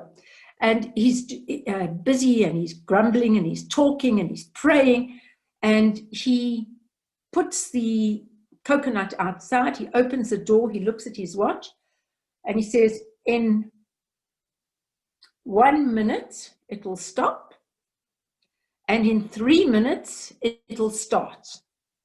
So grab your things right now and be ready to leave in a minute. On the stroke of a minute, it stopped. We flew. We were really wet, but we were wet because there was so much water around. The moment we got to our place, it started again. So we came to realize, oh my God, he controls the weather. Everything was so crazy. It was so crazy. It was, something that we're absolutely we're not conditioned to all this type of stuff. And then I just want to go to another quick story. Can I, Marilyn, can I carry on a little bit? Yes, you can. Sure. All right. So Swami Vishwaparanthapananda knows the story because he was also there that night, and they were devotees, and I think they stayed in an area about 45 minutes from Johannesburg. And this was an evening to meet a couple of quite a few new people in actual fact. And there was a lovely dinner, and I'm not sure, I can't even remember if there was I think it might have been an Abhishekam or something happening. And yes, there was. He did a yagna. Was it a yagna? Okay, it was a yagna. He did a yagna, yeah. Okay, yeah, thanks. You just filled me in on the details. It's a long time ago and I'm older. So it was a yagna, and it was a lovely dinner. And then there were a lot of people in and out, and it was quite hot outside, and inside. So I saw Guruji was so busy, and everybody was so busy, and I helped clear up a little bit, and then I decided to go outside, and the kids were outside, and it was nice. We were sitting looking at the sky, and it was beautiful, and talking to the children. And at some stage, I feel a presence behind me, and I turn around, because you can feel him. And I turn around, and it's Guruji, and he says to me, where have you been? And I said, well, I was inside, but then it got really stuffy and there were so many people that you were interviewing and seeing, and I just thought it would be nice to come outside. So he says, oh, that's nice. And now I'm sitting down. Of course, I stood up because I felt very uncomfortable sitting, you know. And I stand up and he takes my hand and like this. So he says to me, look at the sky. And I look and he says, what do you see? And I said, the sky and some stars. And he said, look harder. And I look harder and I look harder, I stare. And then all of a sudden, everything changes. Now, what am I looking at? What is that? And it's like a hologram. The sky is coming out and it's a huge triangle taking up a big part of the sky. And I said, what is that? And he said, it's a gateway to higher dimensions. And I'm looking at it, but I have no words to say. I can't even ask a question. I've been, my mind has been completely stilled. I can't speak. And then he says to me, have a look over there. And he shows me, and I see another one. I said, it's the same, it's the same? And he said, yes, it's a smaller gateway. It's a smaller gateway. He saw a stargate and a gateway to higher dimensions. And he's holding my hand for another minute or two. And then I come up with some really intelligent thing and I say, wow, I don't normally see things like this. Now, that shows you the state of my mind at this stage. And he lets go, and the moment he lets go, it's gone. And I'm looking, I'm thinking, but it was there. It was there. And now he takes his shawl and he goes like this, and very nobly he walks off. And I'm left like, what happened? What was that? And I thought to myself, you know, because I gave it a lot of thought, what was all this about? Why did he show this? I'm not interested particularly in astrology or astronomy. I like some National Geographic stuff, and I like to see space movies and things like that, but it's definitely not one of my passions or one of my great interests. Why? And I never had a chance to ask him. So how many years went by, and every time I thought maybe I should ever ask him, it never, ever happened. And it was about a year ago, 2 years ago, that I thought to myself, I'm always looking at the sky. I'm always, when I go outside at night, it's the first thing I look at. And I remember him so clearly. And I remember, I don't have a very good memory, but I got a photographic memory of that. And I thought, why? Why did you show this to me? And so I sat in my prayer room and I asked him, Guruji, why did you, for what reason? There must be a reason, a purpose for you to show this to me, because this is not, your everyday. He manifests many things, but this is something which I can't show anybody anything. It's a personal experience. But I can share it now, and I never shared it for years. And so I was sitting, and again, very silent. And I don't think it was myself who thought it, because I wouldn't have thought about this. And the answer was, I had to sit for about 5 minutes to actually concentrate and hear what he was, if he would say something. And he said, so you never forget who I am.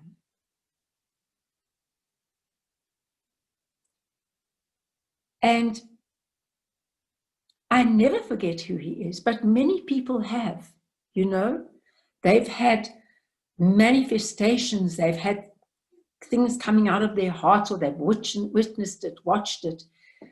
And a little bit of gossip and a little bit of stuff and a little bit of things, and people tune into that and forget who this great, great, great, great being is. And I pray, and I cannot see it happening, that I will never forget who he is, ever, ever. And this is an experience that will last me forever and ever, because he gave me such a gift, such a gift that I can now share with you guys. And why? So I never forget who he is. And then there's a lot, I've got to tell you, just the quick one. I know this is going to end very late. Marilyn, I can stop right now. It's the Kriya Yoga one. We want to hear about Guruji. So okay. It's the Kriya Yoga one. There's a few more that I had on the side because I didn't realize it was going to be so late. So, as Swami Vishwaparanthapananda knows, I was inundated with extraterrestrials for many years. The first time he looked at me, it was also 2003 as a yagna, and he looks at me and he goes, "Oh, you've got lots of extraterrestrials around you." So it interfered with my sleep. I'm not going into that story. It's a really funny one, but I'm not going into that one. It wasn't funny. It was the most serious time in my life. And so I had lost the ability to sleep. And even though Guruji really made a tremendous difference, sleep is not it's not a very easy thing for me. You know, it's 2-3 hours, maybe go crazy, 4 hours a night, and I'm done. So I was so happy to have Kriya because it makes the long night a lot shorter. So I'm sitting in my bed and I'm possibly nearly sleeping, and I think it was the Trinity. I'm not sure if it was the Trinity or if it was the main Kriya. I had an idea it was the Trinity. And I'm doing my thing. I'm probably on round 3 or 4. And there is it's an explosion. It felt like a meteorite hit my house. It seemed above me. I don't know if it was any part of the house. My husband and I don't share rooms because of many reasons, snoring being one of them, and different tastes in television. So he screams from the room. It was cold. It was a winter evening. And he screams, "What happened?" I said, "I don't know. Maybe the geyser, the boiler, maybe the boiler fell. I don't know." And it was a crash in my room and I could hear things falling. Some reason or another, it was so cold, I didn't actually get out of bed. I'm not sure why not, and neither did my husband. We're also not sure why we didn't, because the first thing you do is you switch on lights and see what the damage is, because I could hear things breaking in my room. Anyway, at first, the crack of dawn, first light, I look at my room and I see the paintings off the wall, the thing that hangs the painting, you know, that little white thing you put at the end of the painting so the picture doesn't fall off, is off the wall. I see the painters off the wall, the floorboards are loose, my thing here is fallen, and what happened? What happened? What happened in my room? So my husband, I call him, and now he goes onto the roof to see if maybe something hit the roof, because it felt like a meteorite. It was like an explosion, and it came from my prayer room, which is just where I'm pointing in that direction. And I'm thinking, what the hell is that? He goes into the roof, the geyser or the boiler, whatever you want to call it, hasn't fallen. And then we're looking at this in my room, and he calls me Lolo. He said, "Lolo, what is this?" I said, "I don't know." He said, "What did you do?" I said, "Nothing. I did nothing. What could I have done? I was in bed, was doing Kriya." So I couldn't wait to get hold of Guruji. I couldn't wait. I was waiting for an hour, because I know he sleeps a little bit later because he goes to bed horrific hours too. And I'm thinking, what is this? Because of the extraterrestrials, I think it's something come back, something entity, something, you know, that was on my head, and I couldn't wait to speak to him. He doesn't phone me back, and he normally would, especially if he sees a phone call, because he knows that I don't phone for nothing. And I go to bed that night and my husband's like, now wants to sleep with me. He's scared. So I don't blame him. I'm scared too. So anyway, we get to sleep somehow or another. The next day I take my dog to the park, and Guruji, I took my phone with me and I see it's him. So he said to me, what's the matter? And I told him, well, you won't believe what happened. And I tell him it was like an explosion, and my painting came flying off the wall, and the paint came off the wall. Can you imagine the vibration skirting off the wall? The place was a wreck. And he says to me, what direction did it come from? I said, from my prayer room. So he said, it was at a perfect time. I think Parantapa can explain it better than me, but Swami Parantapa. At a certain, it's like you get to the certain perfect moment. Things just come together. It was an atomic explosion. It was an atomic explosion in my room. Obviously, not like an atomic bomb, but it was the perfect moment when everything came together. And please believe me, I was not guilty of anything. I was just doing Kriya in bed, probably more asleep than awake. So it definitely wasn't some extra who knows what in me. It was just the perfect timing. And I said to him, and he's laughing, and I said to him, but Guruji, it could have killed me. And he said, that would have been a really good thing. You would have gone straight to Vaikuntha. So I've got a few more. I'm going to stop now. And I just want to, first of all, just bow down to the feet of my beloved Guruji. I have such a wonderful life, and I am so grateful to have you in my life. And you mean everything to me. And it's been such a joy sharing this with beautiful friends and people that I know and people that I don't know, but all family nevertheless. Thank you. Bless you, Guruji. Bless you. Thank you so much, Kalindi. Okay. Before we move on to our next speaker, we quickly want to share some pictures of you and Guruji. So can you just take us through these pictures, and then we'll move on to our next speaker. Okay. So this is the Self-Realization Fellowship. The top picture, where I heard the voice of Babaji telling me to leave the non-living master. The one underneath there is the sarcophagus in which Yogananda is buried. And there's one a little bit further, which is Frank Sinatra. I put a couple of flowers because I used to like him too. It's just very close, about 3-4 steps away is Frank Sinatra. But I cried so much. It was as though my heart was being ripped out. This beautiful picture here with my Guruji, the one with his hand like that, we did a recording in Johannesburg, and we were sitting outside, and we recorded some music. The CDs are out. It was such a joy. I can't sing anymore, so I'm very glad to have had that privilege of doing this this beautiful CD. That top picture there with his head touching me here was in Cape Town. We had an amazing time in Cape Town. He had a darshan years after. It was the second or third time he was in Cape Town. Some wonderful experiences there too. And a friend of mine had a beautiful apartment overlooking the sea. And she offered it to Guruji and a whole load of guys. And this one here was my birthday in New York with the orange. Was my birthday in New York, and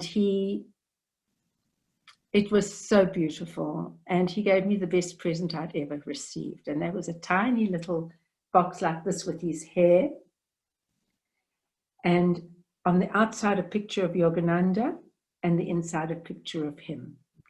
And he knew that he would have to really talk to my soul because I was really, really intent on Yogananda. And now I'm really intent on my Guru. This was in Maui at the top. There's Ramdas. So beautiful. This was when I was initiated in America. Sorry, first of all, there's that one there with the orange, and it was I think Paranta did a vegan cooking for people for, I'm not sure, it was fundraising or something like that, fundraising ideas and things like that. And then this other one with Guruji and I was when I was initiated in 2005. That's it.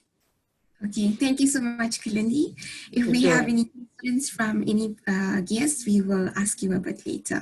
Okay.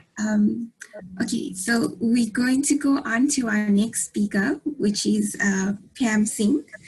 She has been with Guruji since 2005, and Pam is an accountant by profession. But she always stood out to be one of those devotees who just so selflessly gives of herself, especially when it comes to Guruji. So those of you who have done seva in Guruji's kitchen in Sri Pithanelia with Pam will agree with me.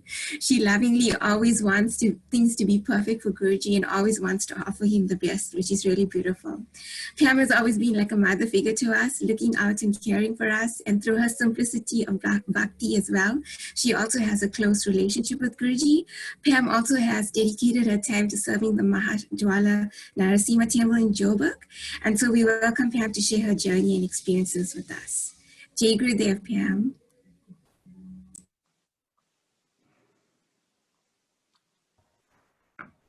Jai Gurudev, Laraine. Can you hear me? Yes. Okay. Jai Gurudev, Laraine. Jai Gurudev, everyone. Thank you for having me. Must say I'm very nervous. Those of you that know me probably know that this is the first time ever I've actually agreed to share any of my experiences. Solely for the reason that my experiences are very one-on-one with Guruji, so they're very, very personal. But there are a few moments and a lot of takeaways from those moments that I can share. And I'll start by telling you how I met Guruji. So a little bit of background. I was raised in a Hindu home with very strong, rich values, but not much insight, direction, or exposure into Hinduism as a culture or religion or any of the traditions and rituals and that sort of thing. So as you grow up, your focus and attention was on, you had to study and you had to go to school and do well and become successful. So you've got a good job and you can get nice things like have a good car, have a good home, all of those sort of material things. And obviously the understanding was, well, once you get there, you'll be happy. So you get on with it, and along came, just to cut a long story short, some years later when I was in matric, I met my husband, my now husband, Vijen. And same mentality went on. And then I had my son, my first son, and I was starting to get a bit worried because I was thinking, I was so clueless in terms of any direction about my culture, about my religion, about all of these things. What am I going to teach this child? And so I started asking questions to my in-laws and people and, you know, priests and stuff that we come across. And back then I'd never heard of spirituality. To me, everything was just the same. Religion was everything. So, so you go along through life with that perception. And then it so happened that through some family, we went to KZN at some point, and through family, they got us to meet this Mataji that is in KZN, and she was from the Himalayas. So she kind of like takes your palms and she reads stuff and tells you a whole lot of stuff. And so it's like, okay, but being the way we were raised, I was quite skeptical about all of these things, you know, because I was clueless. So anyway, interesting thing is that she then asked me to pray to Nishinga there. And I was like, who is this, you know, because the exposure was so minimal that you knew, like you saw a picture of Lord Shiva, you knew who that was. By recognition, just visual recognition, you knew who Lord Ganesha was, that sort of thing. But who is Nishinga there? I've never heard of him. And then she showed my husband and myself this picture of him, the one with where he's got Hiranyakashipu on his lap. And I was horrified. I was like, oh my God, you know, like, what is this? What is this supposed to mean? And who is this? And why is this like so scary and gory and all this blood and that? What is it supposed to mean? Anyway, I'm more of an action person. So if you tell me to do something and I'm okay with it, I'll just get on with it. My focus is the goal. So she asked me to pray to him for 40 days, continuously, consecutively.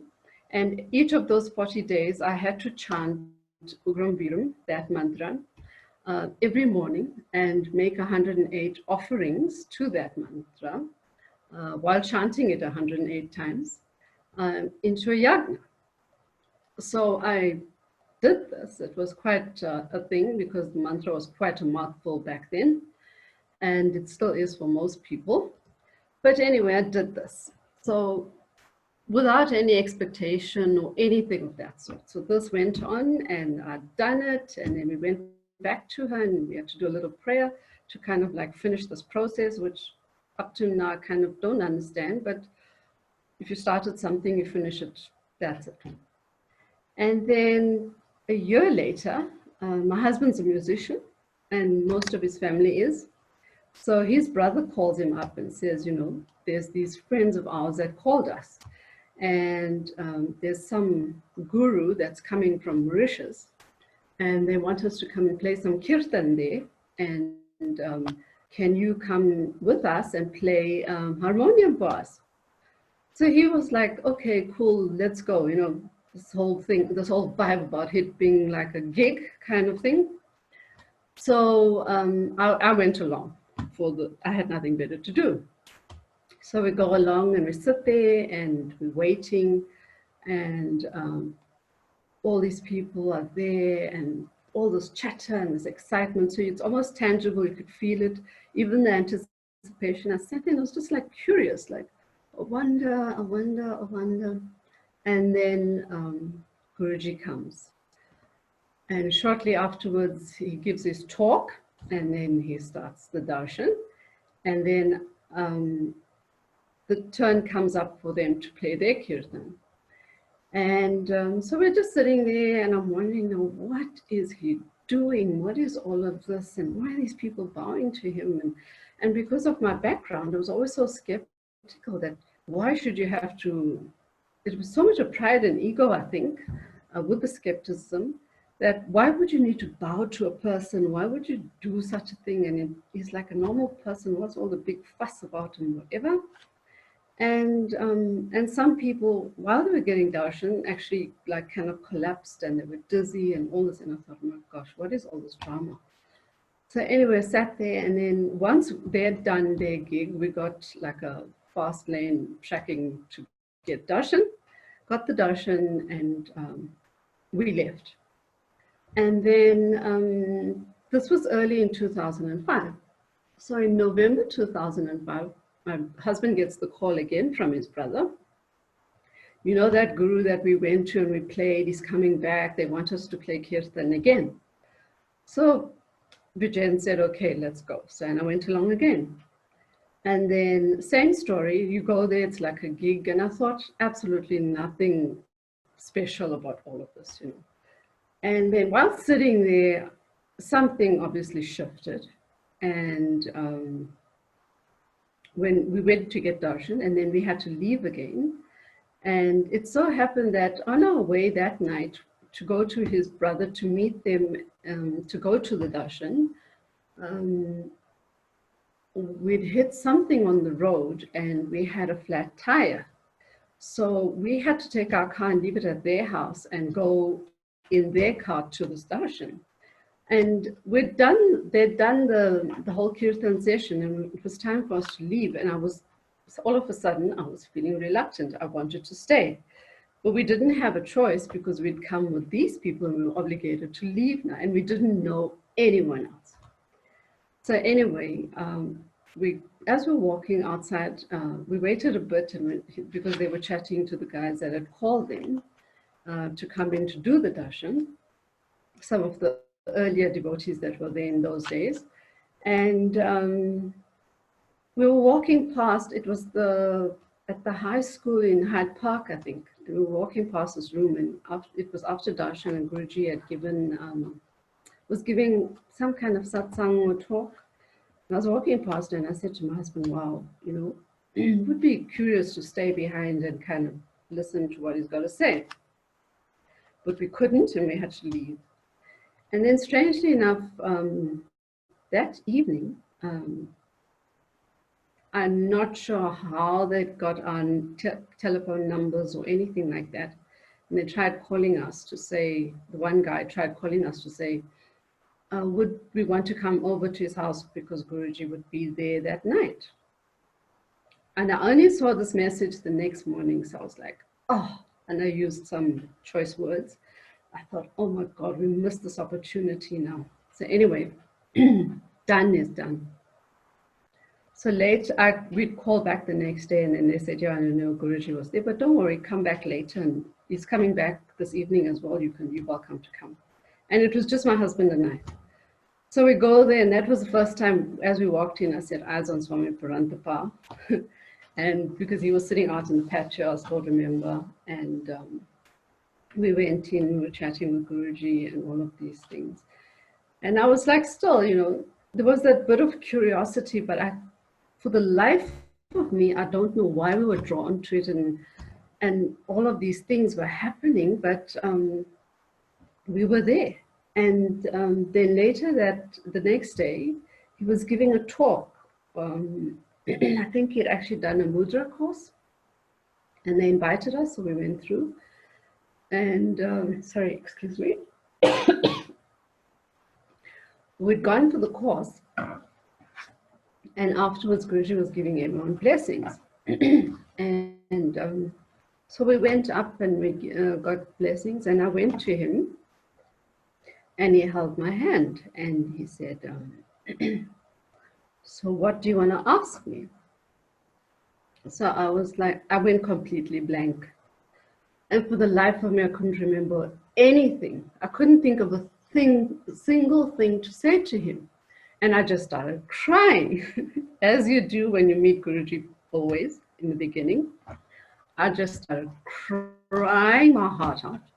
And he refused to leave my hand. And he says to me, what do you want to ask me? And the next thing, I don't know where it came from, because I had no understanding of this, what a guru is, that whole concept, what the spirituality thing was, no idea, completely clueless. And the next thing I said to him was, would you be my guru?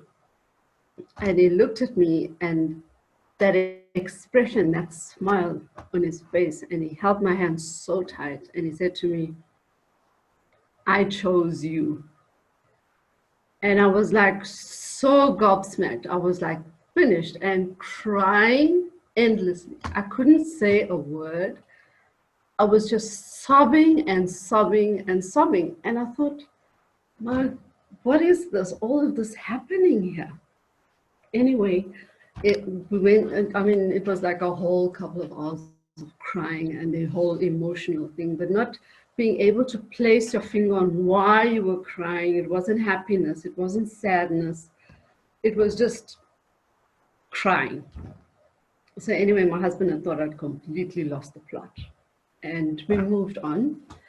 And then we start going to Andy's home, where they were starting having satsang. And I start to see these pictures and all of these things of Mashiach there. And as we got more and more into the organization, there was more exposure to Mashiach there. And when I look back and I think, my word, you know, how the divine takes you through a certain path in your life and where you end up. And not that I understand most of it, because I so often these days sit around thinking, my word, you know, what did I ever do to deserve this? That here's a walking God amongst us, and that lets us touch him and see him and laugh and joke and, you know, is right here. What did I do to actually deserve this?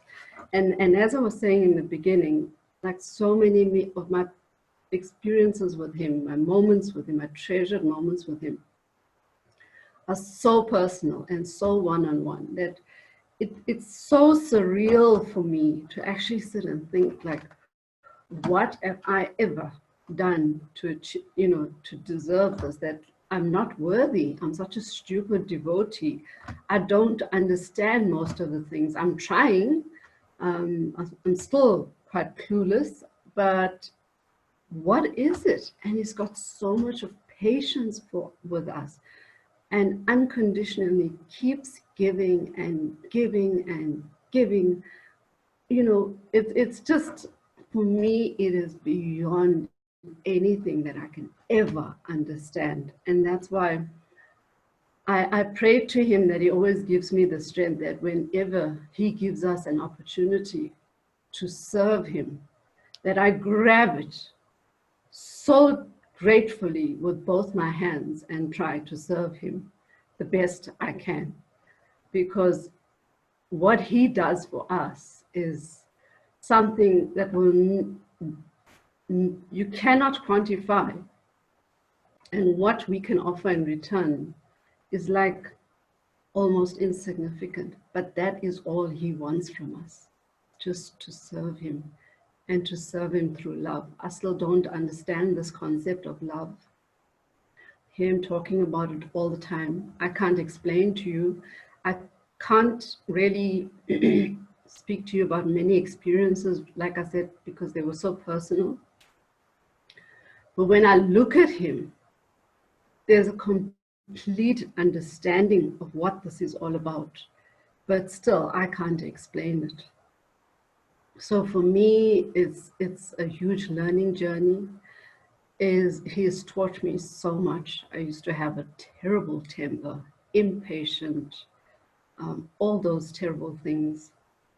I've changed so much in the sense that I've become more tolerant, more patient, that sort of thing. And, you know, there's just, obviously, he sees the potential in every one of us to follow the path, to serve him, to change ourselves. But oftentimes all of the judgment, the expectations get in the way, and we can't see further than our noses. So when you step away from it, you're able to see so clearly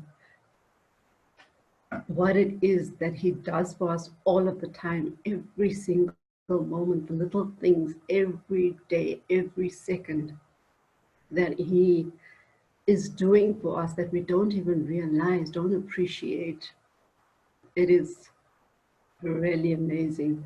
So I don't know whether it's a good thing or a bad thing that I always have such high expectations of myself to serve him. And I don't understand most of it. Most of the time I feel I have his guidance, the majority of the time, and I go with it. So my first, call it instinct or gut, that drives me. I feel it is directly from him because it sits well with me. And that's why, for me, in terms of serving him, apart from physical limitations, I will do whatever it is. I don't understand a half of it, but I just know that I don't know what I would do without him at this point in this life. So yeah, that's basically how I've met Guruji, and the journey from there is just unbelievable. We could go on all night, and we still have another speaker. Chakradhara must be waiting. But yeah, that's basically the main thing that I wanted to share. And to just say that, you know, I'm grateful that in that way that I was raised, there wasn't so much that needed to be undone in my mind in terms of religious beliefs and traditions and rituals and that sort of thing.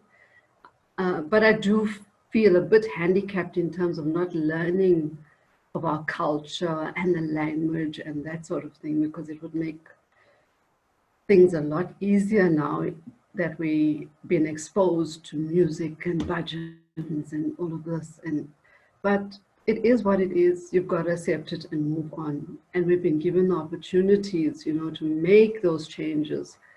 And I really do try to seize those opportunities to better myself, so that, you know, you could enrich yourself and serve better. But yeah, Guruji gives us the courage to do all of these things. So I'm a bit grateful that there wasn't that much to undo, because in terms of what I see were the beliefs back then and what spirituality is about, definitely spirituality for me, and religion in the back somewhere. But yeah, I honestly don't know what I would do if Guruji was not around. So yes, there's a huge attachment to the physical form, but it's a start for all of us, I guess. So Meryl, if you have any questions or there's anything specific you'd like to hear about, please let me know. Okay, thank you so much, Pam. It was very emotional. We will come back with one question a bit later when we're showing a certain picture, because there's a memory attached to it. But it's kind of funny that you said that Guruji said that, that you actually say that you have a temple, because I remember one time Guruji was asking, where's Kali? Where's Kali? And I was wondering, who are you talking about?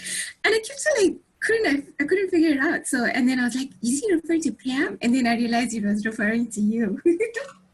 So yeah, I must tell you about this Kali story. So okay. One day when the ashram was still in Highlands North, we'd gone to see him when it came on that trip. And we walked straight into one of the devotees' rooms, because he was sitting there with a couple of the initiated brahmacharinis and brahmacharis, and they were painting. So we went in to greet him, and then you know, we bowed at his feet and asked how he was and that sort of thing. And then I turned around to leave the room, and he said, no, wait, come here. So I said, okay, yes, Guruji. And I went and I sat at his feet. He was sitting on the bed. And he said, okay, just come here and close your eyes. So it's okay.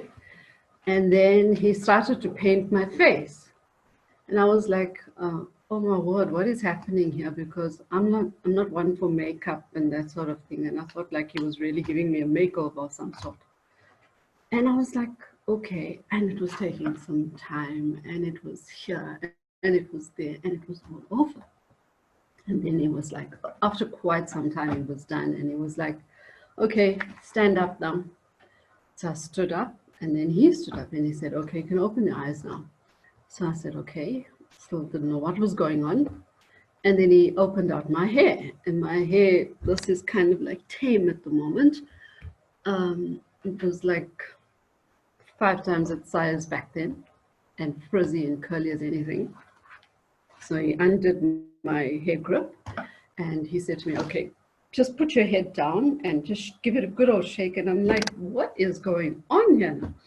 Give it a good shake and then pull your hair up.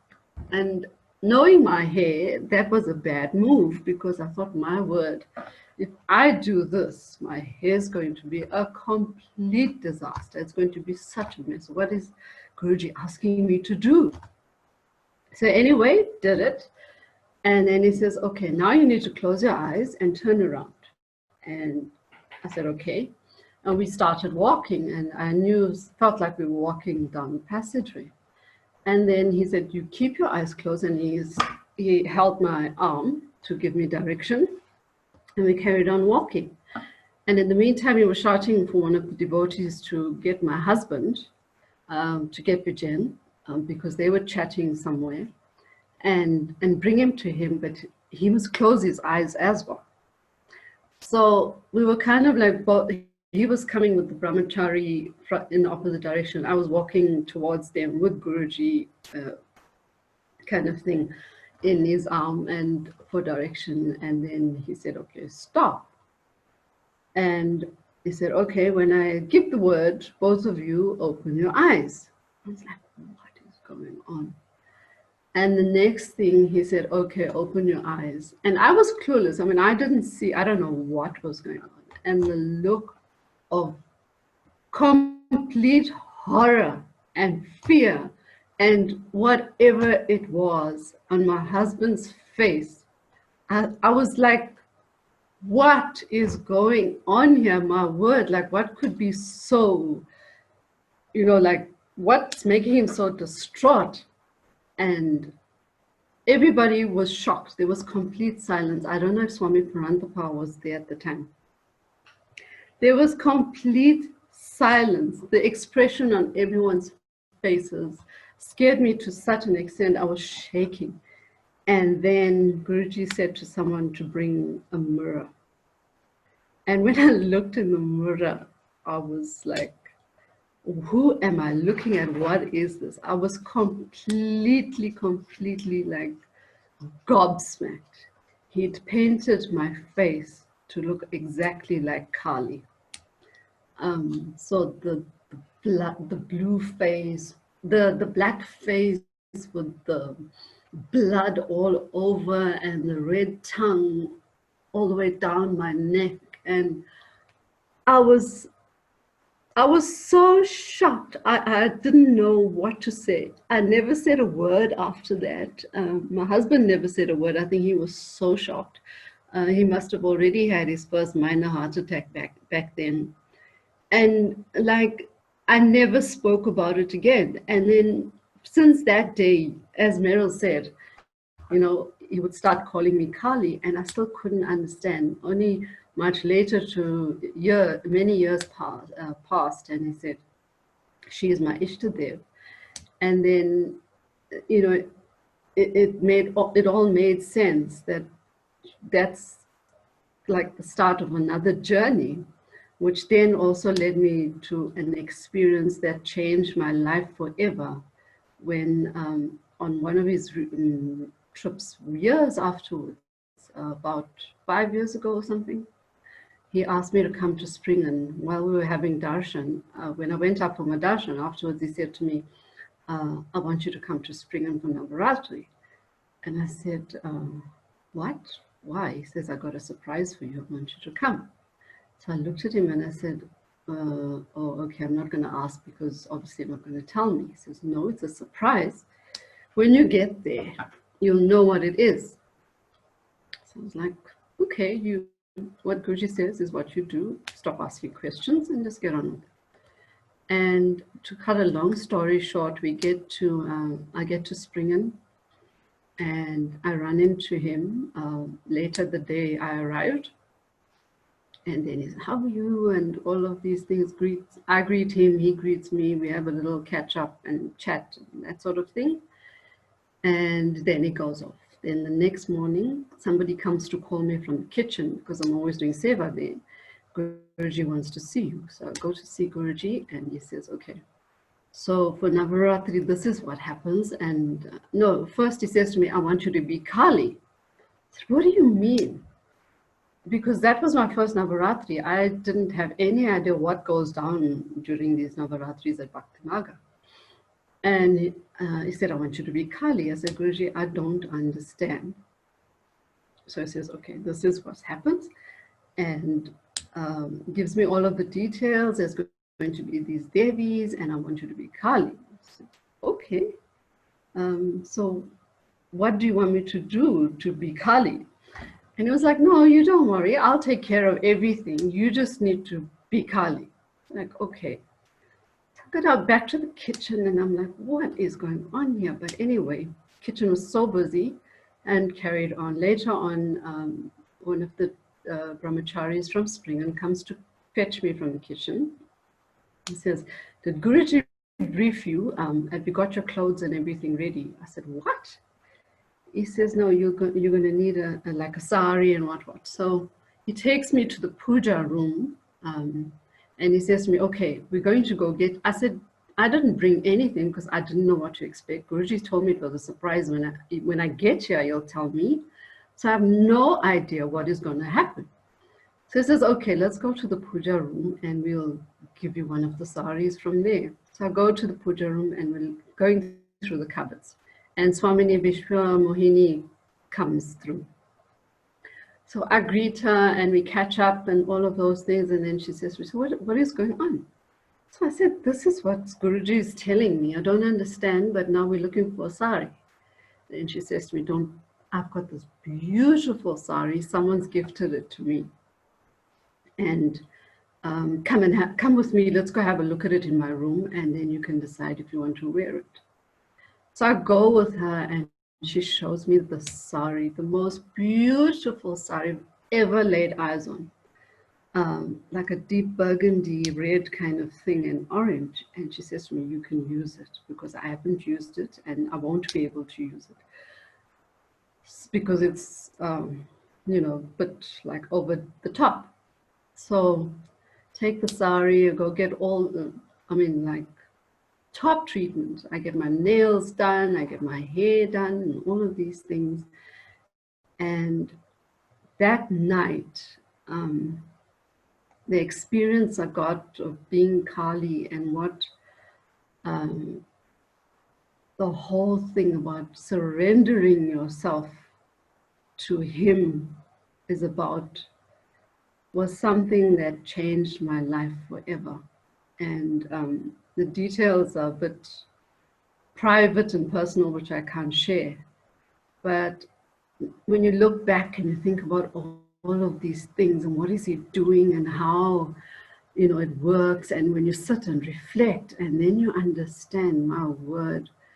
So there is a bit of method behind all this madness, and just, you know, stop thinking so much about it and just go with it, because he'll take care of everything, you know. It tells us that, and I don't think most of the time we believe him, but once you let go, then you see what the bigger plan is and how it all fits in and what you need to do. So yeah, that experience I'll never forget. And I think those of us that were there and witnessed it, like Swami Paranthapananda and Chakradhara and Swamini, yeah, it was the most amazing moment of my life. So that's my Kali stories, and he still calls me that. So that's me being Kali at the moment. Wow, thank you for sharing that with us. So before we move on to our next speaker, we quickly want to go through some photos of you and Guruji. So you can share with us.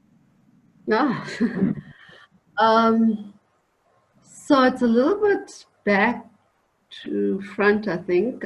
So number 5 kind of comes first. So we met Guruji in 2005, and then in that November 2005, he invited us to come to Mauritius for Shivaratri in 2006. And so we went like thinking, oh, okay, we were excited. We haven't been to Mauritius. It'll be a nice holiday with Guruji. You know, we'll go and have some fun and that sort of thing, because it was still early days. And so we went, and the first brahmachari initiations were happening there for most of the South African devotees. And he while he was doing it, he called me and he said, so do you want to take initiation? And I said, Guruji, I don't understand any of this, but if you think I need it, yeah, let's do this. And he said, call your husband. So I said, oh, okay. So I called him and he says, I said to my husband, we're taking initiation. And he looks at me blank, like, what? So anyway, it just happened. And we kind of like were initiated as Jal Brahmacharis with the full Brahmacharis and Brahmacharinis. And that picture that you see in number 5 was after we got initiation. And number 2 was when we got the blessing from him immediately afterwards.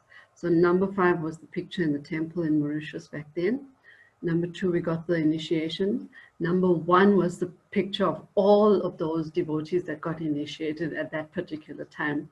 And you'll see a very familiar face there, Swamini as well. So that's what that picture is.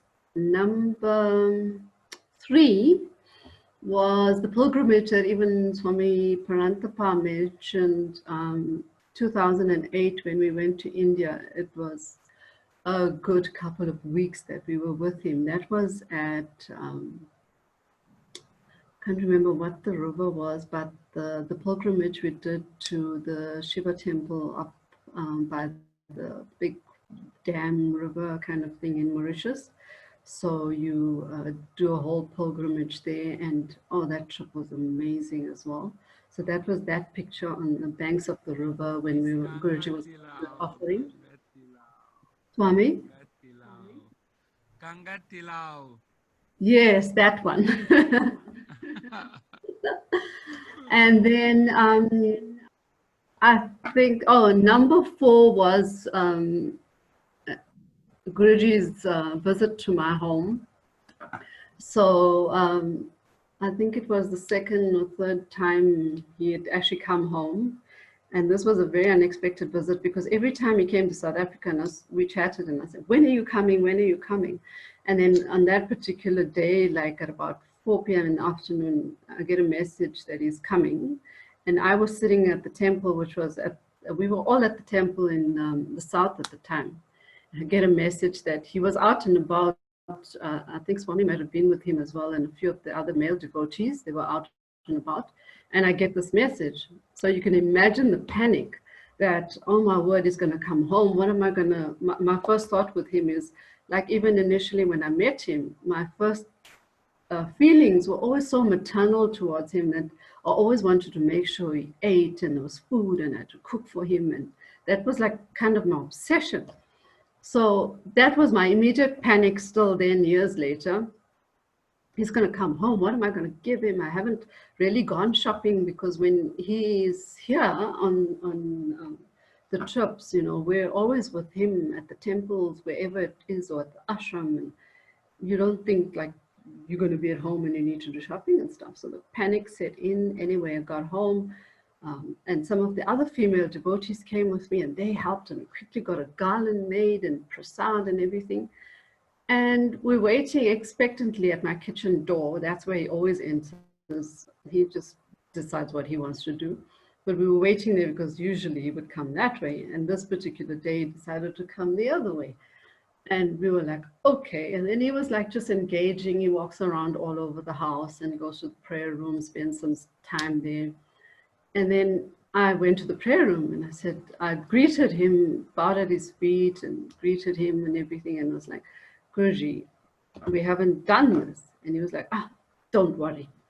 I said, but it's such a pretty garland. One of the devotees made it, you know. Oh, okay then, if you have to. So that was the moment, and I didn't realize someone was standing behind me after I put the garland on him, and they caught that shot. And then the number 6 was we had a beautiful yatra with him in the south again. And that was us, you know, on this yatra by foot. So we were walking through quite a few kilometers in the south, from temple to temple, this whole big group of Bhakti Marga devotees and people that weren't even devotees and saw this and just joined in. So yeah, it was fun times. It was so amazing. So that was I didn't realize someone had caught that shot as well. So I guess the only pictures I actually have of being with Guruji is mostly of someone catching these precious moments with him on camera, and yeah, and we get to see these afterwards. So that's them. Okay, thank you so much for sharing, Pam. We appreciate it. So we just want to apologize to everyone about going over time. And we thank you for still staying on with us and being in the meeting. We are just feeling so blessed to listen to these precious stories of Guruji and to be in Sangha. So thank you to all the speakers for sharing these moments and these beautiful stories with us. So now we're going to welcome our last speaker, which is Chakradhara, also known as Dr. Jeevan Reddy. Most of us know Chakradhara as one of our previous Swamis in South Africa, who is still so dearly loved and appreciated by many. He is well known and respected doctor in his community and one of our doctor heroes in the forefront with this COVID-19 pandemic crisis. He lovingly serves Guruji by running the Mahashanta Narasimha Temple and is involved in the upcoming ashram to be built in South Africa, Swami Vishwananda Nilia. Chakradhara is known for his selfless, loving and big heart to always help others.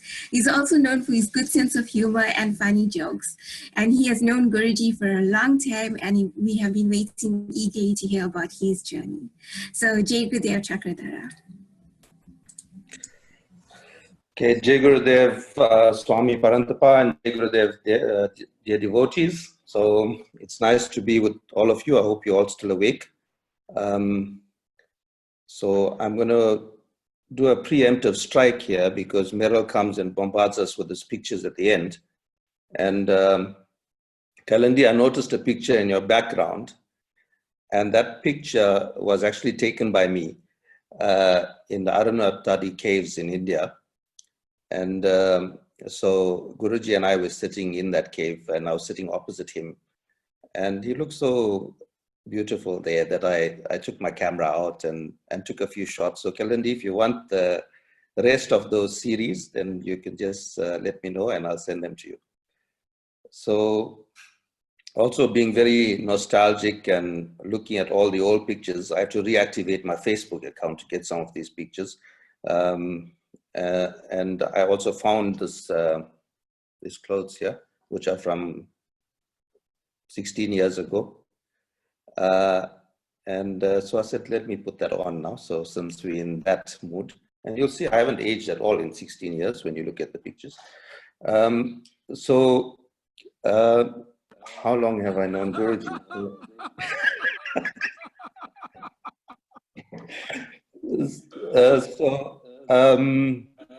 I actually met Guruji before he even came to South Africa. And I was in India at the time. And I was with the Satya Sai organization, and I had gone to see Satya Sai Baba, who had broken his hip at the time and was not giving darshans, but I booked my trip, so I went anyway. And so when I went to his ashram, this was around the year 2000, you know, I was sitting on the ground, and Satya Sai Baba gave his first darshan on the day.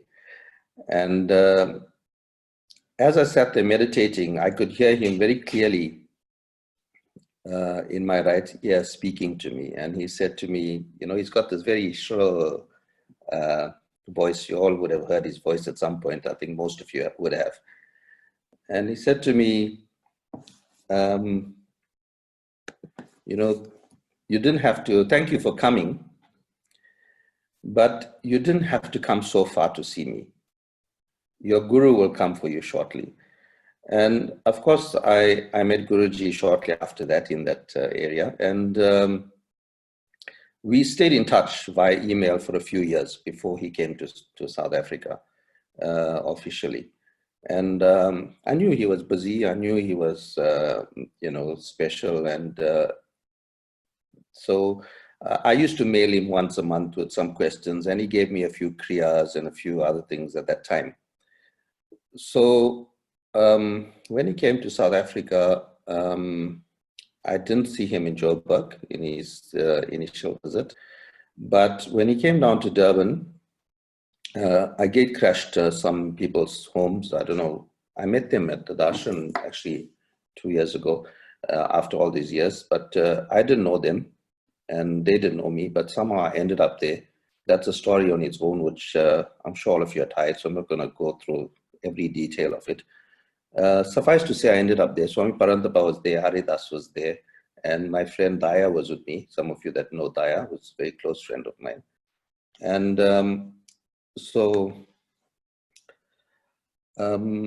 we sat down, and when Guruji was excited to see me, and we chatted a little bit, and then he sat down for supper. And of course, I had already eaten, but you can't refuse now, second time. And that's why I managed to maintain my figure as well over the years, with the occasional 2 suppers. And with Guruji, you can have a few sometimes. So I went and I sat at the table at his right side, and all of us were seated there. And we kept asking questions and eating and asking various questions. And I remember asking him a question, and he said, just now. And 1 hour later, someone at the other end of the others hadn't heard my question, but an hour later, someone at the other end of the table asked the exact same question. And so he answered the question, and he looked at me and said, see, why answer the same thing 2 times, you can just answer it once. So I said, this is, and at that point I knew that he was what I had been looking for decades. I knew my future was not in the Sai organization. I knew there was something different for me to do in the world, and there was something, something was missing. What that was only became apparent the moment I met him, that suddenly that gap that existed in one's life was suddenly filled. And so we chatted a little bit, and he said, some of these people need a kick. And he was immediately my hero. I said, a Swami that boots people, he's my guy. I like him immediately.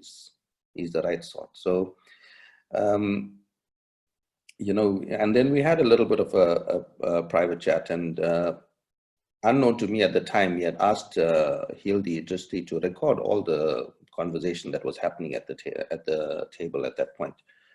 And we had gotten up from the table, and we were standing, and we were talking about temples. And at that point, I committed to him, and I said, one day we will build a temple for you, because we were talking about the various temples that were around. And so I said, we will build this temple for you. So that commitment to that was made a long time ago. And of course, the years rolled by, and it was always at the back of my mind that this was going to happen. It should happen, because yes, Guruji is going out in the world, and he was installing a lot of deities everywhere. He was, setting up temples everywhere for all the deities. At that time, a lot of it was Narasimha, including the one here at home, which was in 2008. And so he was doing all of this, and I thought, I had promised to build him a temple for him. It's for him. He doesn't have anything, and he's not going to go around and say, I want a temple for myself. It's as devotees, as what are we going to give him? What are we going to leave as a legacy to him? Because the master is not, his legacy will be on earth forever, but he himself physically will not be here forever. And what will we have for him? What will we give him? And so this became more and more a burning issue over time. And eventually, it happens that 2 of my Kriya students donated land to me, independent of each other. And so when I looked at it, the land was next to each other. They didn't really know each other that well, but they each committed to a piece of land, and then I took the pieces of land and said, okay, thank you. And when we looked at it, it was next to each other. So I said, oh, this is great. And then I went there and I looked at it, and it was nice because it was given to us. But deep inside me, I didn't think it was enough. I was wanting something more glorious for the Sadhguru. I wanted something more glorious that would, hail his name in the world. And this 1.4 hectares it was in total was not going to be enough. So anyway, this project dragged and nothing came of it. And then 2 years later, a friend of mine offered me a farm, which is now Sri Vishwananda. And I took some pictures and I sent it to Guruji and I said, look, there's this farm now, what you think? So, and he said to me, it was worth the wait, wasn't it? So that was all I needed. So I made arrangements to buy the farm, and so I purchased the farm, and there Sri Vishwananda was born. I won't talk about how the name came to be now, but Sri Vishwananda was born, and the project had started, and of course everything happens in Guruji's time. And he has directed this the entire time, how it will go, when it will go. And of course, as much as that is the case, we all still need to put in our effort. I'm at the ashram almost every day. And there is still, much that needs to be done before the actual building happens. Every devotee who is his devotee in the country and even in the world, it's your opportunity to be part of it. It's your opportunity to be part of this, marvelous opportunity, as much as it originated in a dream, which in itself is implanted by the Guru.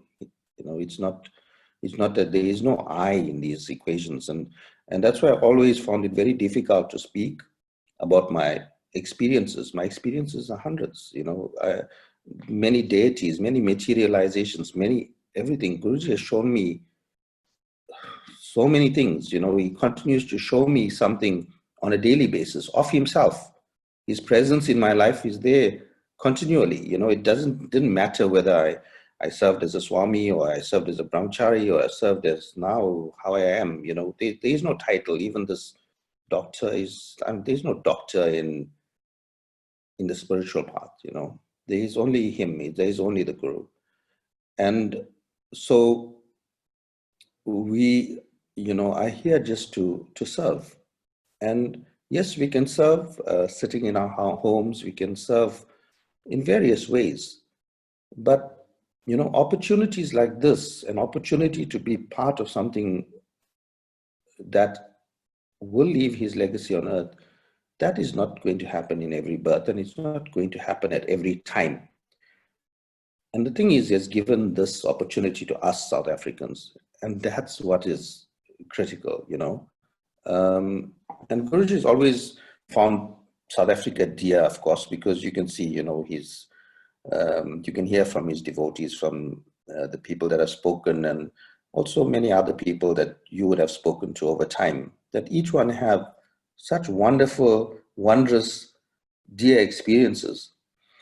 And this shows you the limitlessness of the Guru, because he can give anything to anybody. So many times he has waved his hand and materialized rings and chains, and but for me, many times, and many times he has done it in front of me. And each time he does it in front of me, he looks at me like, how's this, And I still fail to be impressed by any of it. Not because it's not impressive, but he's the Lord of the universe, What is a simple materialization? He doesn't have to even put an effort into materializing something. So he who creates universes in seconds or milliseconds, what's a materialization, you know. So of course, even Shanta Narasimha, the deity itself was materialized back in 2008 and given to me so that we could have an idea of how to build Shanta Narasimha, you know, because initially he said to me, you will have a dream, like a bit like Martin Luther King, and you'll have this dream and you'll see what it's like. And then later on he said, no, here, this one, here you go. And I said, now what's this? He says, no, the dream, you would have been too afraid. So me, get scared, no, never.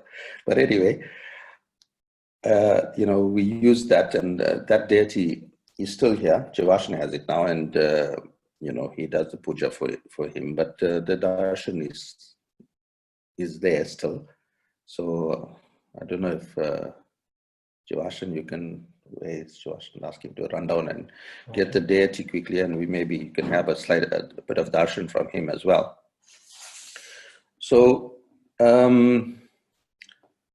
yeah, so, you know, as I said, you know, he's shown me many, I've seen so many deities, you know, from whether it's Nrsimhadev, whether it's Hanuman, my experience with, or various other deities that, you know, countless experiences I've had, to the point where sometimes he said to me, he sent people to me, tell them about, Guruji sent me for you to tell me about some of your experiences. And it's not so easy always to do that, you know, because once he said to me also, you know, you should tell the people about your experiences. So I looked at him and I said, you know, Guruji, are the people ready to hear what I have to say? And he looked at me and he said, well, you're right. I think maybe after I leave, you know, you can say. So, okay, Shanta Nrsimhadev Jr. has arrived. Here he is, darshan for everybody. So, there you go. And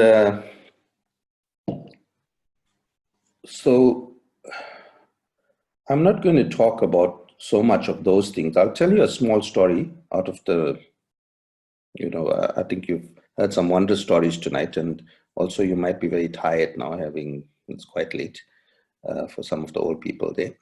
And some of the young people who like to sleep all the time also. But you know who you are. The story I will tell is, was in the first ashram in Johannesburg at Victory Park, it was, I think. So that place didn't have much furniture, and I was in the lounge area or passage, or I don't know, it was carpeted. And I was lying down, I was strolled, you know, like how you lie on your bed, like sideways lying, and I was reading a book. And this book was on Mahavatar Babaji, written by the Marshal Govindan. And I was enjoying this book. It was quite interesting, telling me a little bit about Marshal Govindan's idea or impressions of Mahavatar Babaji. So then Guruji came there, and he was standing on a step and peeping around the corner and observing me. And he was smiling, and then he said, "What you reading?" So I showed him the cover of the book, you know. And he says, "No, that," he nodded, and he said, "the chapter about Mahavatar Babaji having a ashram in the Himalayas is not true." So I said, okay. And then I told him, you know, I've been reading for a long time. And he says, yeah, I know. I'm thinking now, you know, at that time, I knew he was my guru, and whatever came with having a person like this as your guru, but I hadn't comprehended certain things yet. And he said, well, I thought now, this Lighty is like 8 years younger than me. How he knows I used to read, you know? So he's watching me when I was 6 years old. So, okay, interesting. So these are kind of things you put into your memory bank. And anyway, I carried on reading, and Guruji vanished like he does. And as I read, the next chapter was Mahavatar Babaji's ashram in the Himalayas. So I said, oh. So I skipped the whole chapter and I carried on reading. And I thought, I know he hasn't read this book. So how does he know what's in this book? So at that time, Guruji makes a reappearance because he knows now, time to perform some sort of, wow this guy with something. So he comes there and he says, so I said, you know, who are you really? Who are you? Who are you really? And okay, I can't even say it how I asked, because I asked it a little bit more in a much more like humble sort of way at that time. But I wanted to know, you know, who are you really? Who are you? And he smiled, he held my hands and he smiled and he looked deep into my eyes and he smiled. And he vanished again. So by now this book had lost its allure. And I sat down and I decided, okay, I feel like I need to meditate now for some reason. So I started to meditate. And immediately I went into a deep meditation. And in that meditation, I could see my heart. And within my heart, I saw a beautiful lotus. And the lotus opened, and within that lotus was seated Guruji. And as loud and as clearly as I'm speaking to you now, his name was said to me, and his name was Narayana. So now I knew this is Narayana. He is the one seated in the lotus of my heart. He is Narayana. So he is more than a guru, he is the guru. He is the guru that the Guru Gita speaks of, because I had read in the Guru Gita at that time. I had spent a lot of time trying to study its meaning. So Guruji reappeared at that point, and he held my hand again, and he had a smile, you know, and he motioned for me to sit down, and he sat next to me, and I said, "You are Narayana." And he nodded and he smiled, you know. And at that point, okay, now many of us speak of him in such terms, but at that point, I had not heard of anyone speak of him like that. Neither had he said anything of that sort to anybody that I knew of. So, you know, I guarded this secret for, well, a decade and a bit, decade and a half maybe, until it became more commonplace. And from, you know,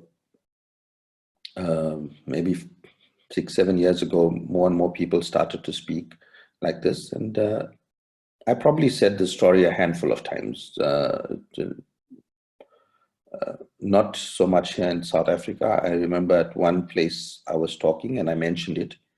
It wasn't a public speech. I was talking to one devotee, and we were overseas at the time, and I was chatting to him and he started asking me about some experiences. And as I went into it, you know, then suddenly from nowhere that crowd grew, and eventually they were like between 40 to 50 people sitting there listening to experiences. And at that point, I mentioned the story. But it's also one of the very beautiful stories, because I knew that Narayana seated in my heart is the same Narayana that's seated in the hearts of everybody. And it's the same Narayana that's seated and more able to be viewed by the one who call themselves devotees. So this was a very nice revelation for me. And Of course, you know, I wanted to also, a few years later, many years later, when we were being initiated into Kriya at Kalindi's home, and I think Upendra was there, and Swami Parantapa, and many, Swami Vishwamohini, Swami Dhananjay was there, Pam and Vijayan was there, and all these people, and we all did our Kriya. We were taught by Guruji directly at that point. And while we were doing the Om chanting, and we had big circles, a big circle of men and a big circle of women. And Guruji is normally never around for an Om chanting, and you know, this is known everywhere. But at that point, he never sat in any circle, but he was wandering between the circles. And each time he walked into the room, I could hear this wondrous chanting of Narayana, Narayana, Narayana, Narayana. It was, you know, so beautiful, sung by angels and other beings, and there were sages, and there were so many people present at this Om chanting, apart from the people sitting there. And so afterwards, I said to him, because I wanted to just double check for some reason, whenever people come whenever you walk into the room, I can hear this sound, this chanting of Narayana, Narayana. And so he said, yeah, and a few others names as well. And he took a few steps and then he stopped. And then he turned to me with this, you're very clever, huh? So I said, what do you mean? He says, no, you have this way of asking. I said, well, you know, you have to have a way of asking you, because, you know, if you ask you directly something, you never give an answer. You always, you know, give a half an answer or no answer or something completely mystical. So, you know, we have to evolve ourselves to ask the questions also now, so that we can sort of get the answer. But of course, you know, I think he was playing his own game with me as well, making me think I was so smart that I figured out this. But either way, he is the Lord himself. And all of my experiences have shown me that on many levels. But I think experiences are experiences for you. Sometimes it's good to share them, like in places like this, or to motivate devotees. But an experience is just that, it's for you. But what happens after your experience? How much do you change? How much do you evolve because of that experience? How much have you adjusted yourself because of the experience? And if you haven't, and you still are the same, then, you know, you have to really go back and analyze what that experience was for you and what it meant for you. But more importantly than that, I think beyond experience is a life of service. Because if anything, the Sadhguru has shown me that his life is constantly in service. His every ounce of himself is constantly in service. You know, the ceaseless love that he has for his devotees, he's perpetually serving us. He is the highest there is, but he's constantly giving, and he's the most humble. You know, as Kalindi said, he showed up portals. He's, you know, so many wondrous experiences. As Pam said, that, you know, he showed up the experience of Kali. As Swami Parantapa said, he explained to him what his own experience was, how he became aware of him. So he is constantly aware of all of us at all times. But are we aware of him? Are we constantly aware of him? Are we constantly in service of him? And for me, experience is one thing, but the service to him and to his devotees is the most important of everything. And that's what I have learned from him, and that's what I think is something that we need to engage in. Because even Jesus said to his disciples, as I have done for you, please go out and do for others. That means serve. Be always in that. And so, for me, the experiences that we have, and as I said, it happens even on a daily basis. Even right now, the experience of him is there. But that is just meant to show you that he is the doer of everything. Everything that you do in life, whether it's your profession, whether it's an abhishekam, whether it's a yagna, whether it's any prayer, whatever it is, even a guru puja, it is him only that is doing for himself. There is no I in any of these equations of experience, because what it can do sometimes when one has these experiences, build that ego and the pride within oneself. So funnily,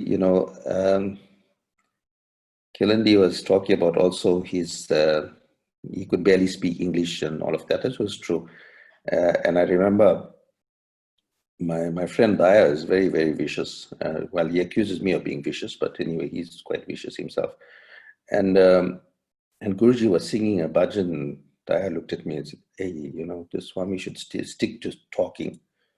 His singing wasn't what it is now, well, he meant it that way, obviously, but he, and years later I got beaten up because I reminded him and said, your singing has really improved. And he said, yeah, thank you very much. And then got a good hiding after that. But our relationship has always been like that. We've been good friends, not just from now, but for a long time. And so I take some liberties to tease him sometimes. And of course, he's the Lord, so can't tease him too much now. Yeah, so I'm going to stop there, because there's just when I start talking about experiences, it can go on and on, like everybody else who's spoken now, and also some of you that haven't had the opportunity yet. So it's always a nice topic.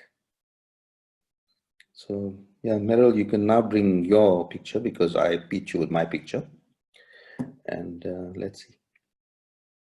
Okay, thank you so much, Chakradhara.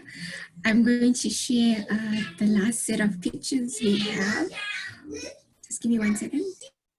There's a whole host of children screaming in the background. Sorry, it's my family at this hour.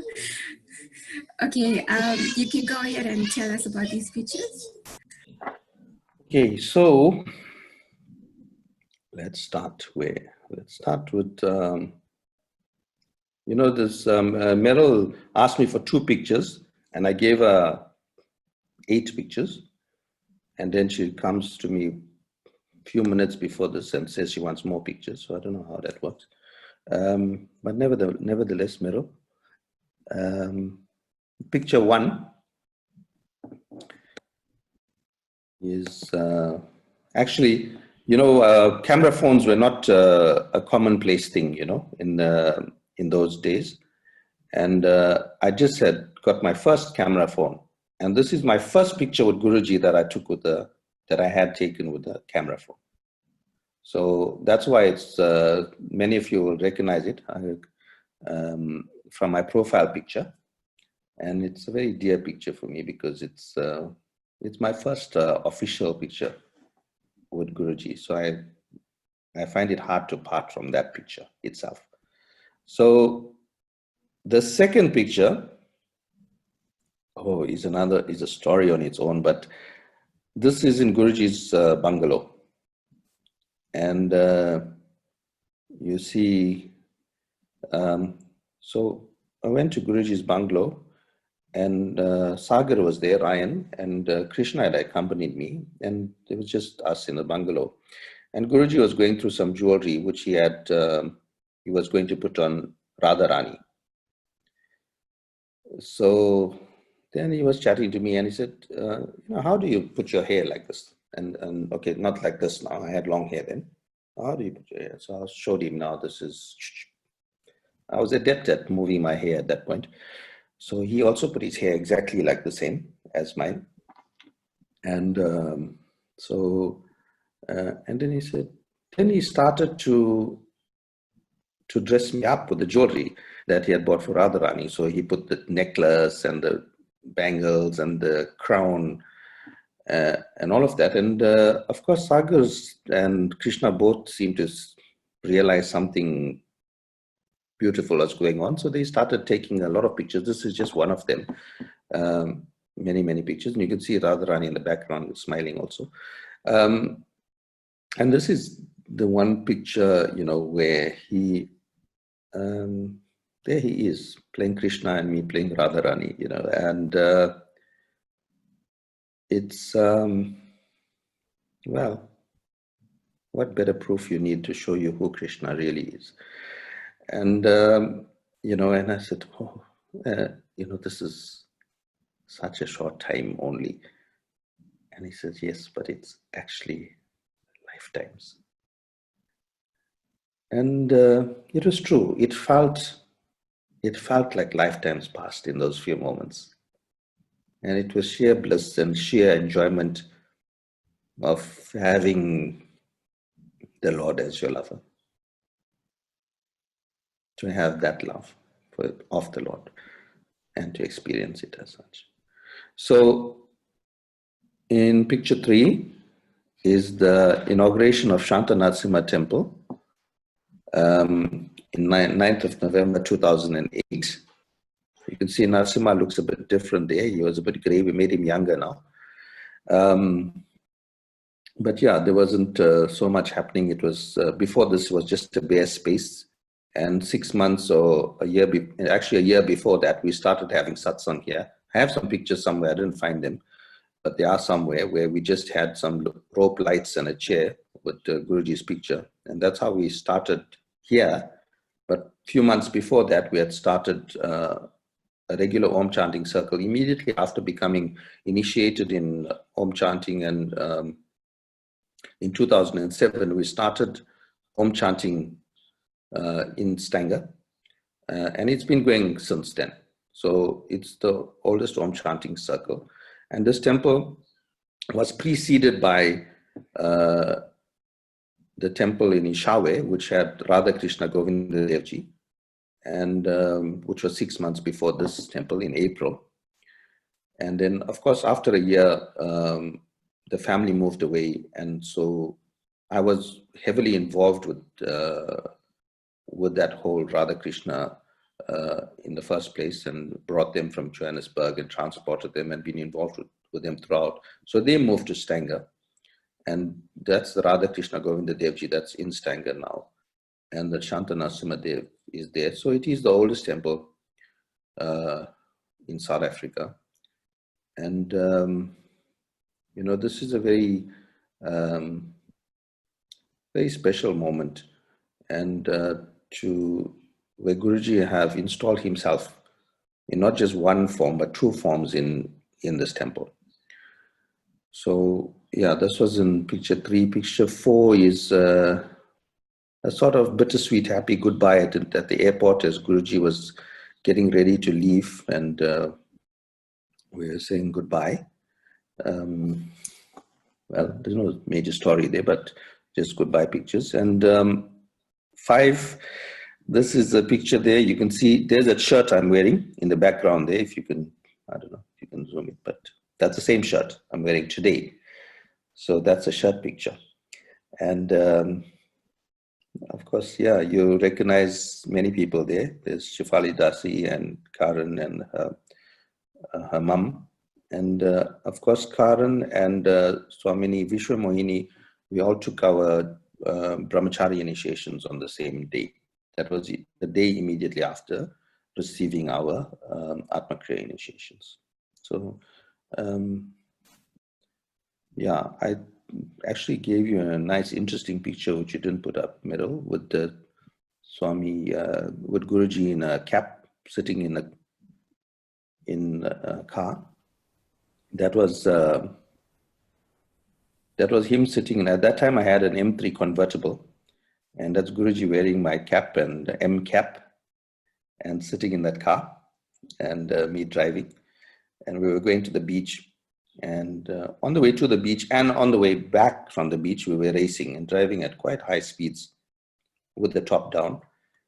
And yeah, Anshul was with us, and he was sitting in the back seat and said, "Hey, you guys are crazy."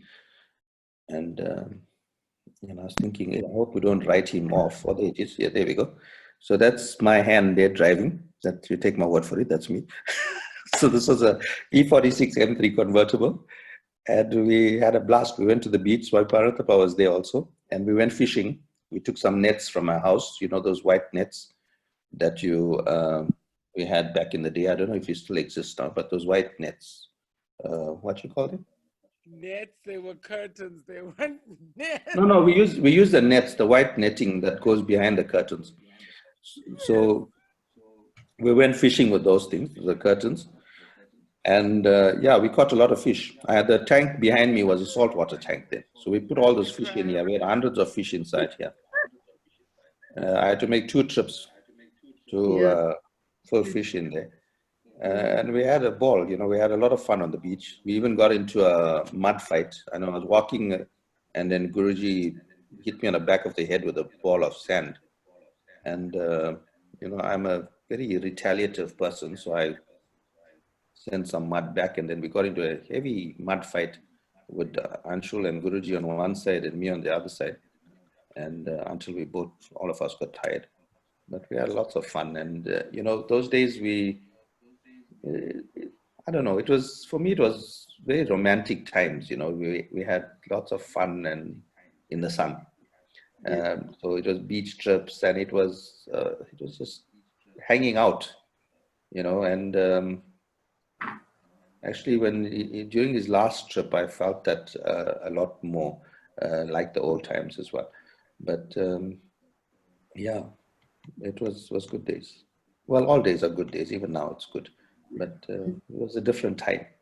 And as you can see, you saw those pictures now, you can see I haven't aged, right? I just dyed this area gray a little bit, but other than that, I'm the same. Thank you, Chakradhara. You're really funny. So I've got one last set of pictures. If this is to all speakers, anyone can comment. It's just some to highlight some fun things about Guruji. I'm just going to share this now. So any speaker is allowed to comment on these. 1 second.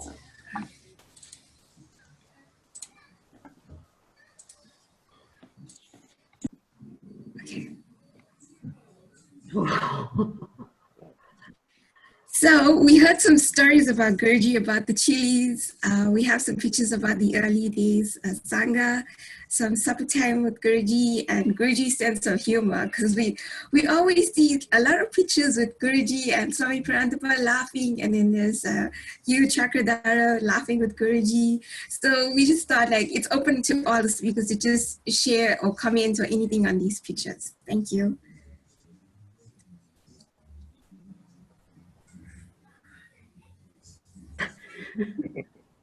Well, I'll talk about the chili picture, the one on the top. Okay, so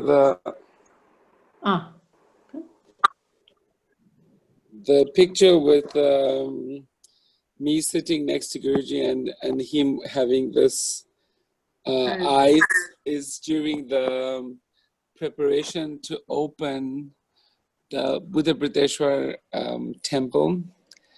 And it was funny what he would do every day. Well, not every day, what he would do when he thought the work wasn't going according to his schedule. Just after lunch, just before lunch, he would go down to the temple and I'll go with him. And then he would scream, "No, don't do it like this. You have to do it the Mauritian way, the Mauritian way. Why are you doing it in the German way? It doesn't work, it doesn't work." And then so they were setting up the sanctum sanctorum of the temple, and the eyes of the these are the eyes for Jwala Narasimha, or for Buddha Buddheshwar Narasimha. And so he put them on himself, and somebody took pictures, of course. Can you hear me? Yes. So the three top pictures on the left, we were in Washington. It's a famous American trip. And Guruji, we ordered obviously vegetarian food, and everything was going nicely, and people were talking. And then he said, "Who loves me?" So everyone's, "Oh, well, I love you," and "I love you too," and everyone's loving everybody, and "I love you." And so he says, "Okay, how much do you love me?" And then he says, "Oh, we love you, we love you, we love you so much, Guruji." Okay, so the ones who love me line up and have a teaspoon of chili each. Now, I don't have to tell you, chilies are not fun, even the mild ones. This was not mild whatsoever. So I couldn't understand, what is it? Some people were going nuts. They were running outside. They were screaming, swallowing water, trying to eat bread. The fire, you could actually see them sweating. And it finally gets to my chance, and he says, and some were not. It's just like some people are immune and some people aren't. So that's what I thought. So he said, no, because I have a problem with my stomach. And he said, no, Laraine, I was Laraine then. He said, "No, Laraine, he actually called me Lolo. It's not good for you." So I said, "Didn't you ask me if I loved you?" And he said, "Yes." I said, "But I do love you. So I'll risk it." So he puts it in my mouth, and I'm waiting for the explosion. And it really tasted like a very mild green pepper. Nothing, no taste, almost a tasteless green pepper. And I can't figure out, why is everyone running? Everyone's screaming and running and swallowing and sweating and crying. And it was incredible. And he told me a while after that the people who were genuine, people who truly loved him, he took the chili out. And it was just, "How did you do that?" He said, "That's easy." And so I never got the taste of the chili. And about 2 or 3 people didn't get it either. I think Pritila was there. He didn't get it either, although he sometimes would give it to him anyway, because that's what he likes to do. But so it was really fantastic. You see how he can just play with energy. And yeah, it was a beautiful evening. Bless him.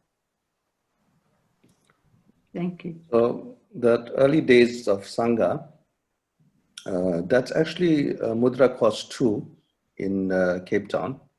And you can see, well, we haven't aged, Swami Paranthapananda and I, there you can see. Swami Dhanamji, or Dhanamji now, had a little more hair then. But you can see them, there's Upendra there as well.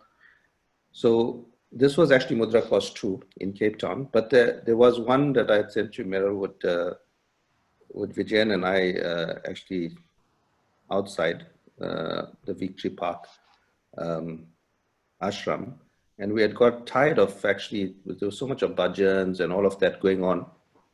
So we went outside and we started singing Another Brick in the Wall and some other rock songs while Vijayan played guitar. And Shifali Dasi's mother was accompanying us, Heather was accompanying us on vocals. And a short while later, Guruji came up to us and told us to shut up. We were making a racket. So, yeah, so those were the early days of Sangha.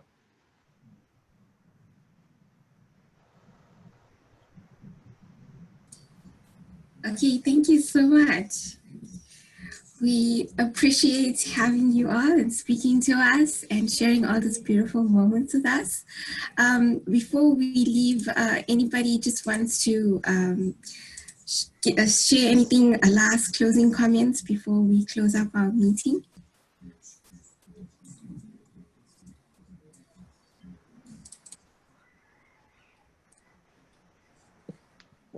Yeah. I think I've said enough now, so I don't know how I ended up on the screen, but thank you for this opportunity to speak to all of you, and enjoy your time with Guruji. It's precious, every second of it, don't waste it. It's 2 a.m. here,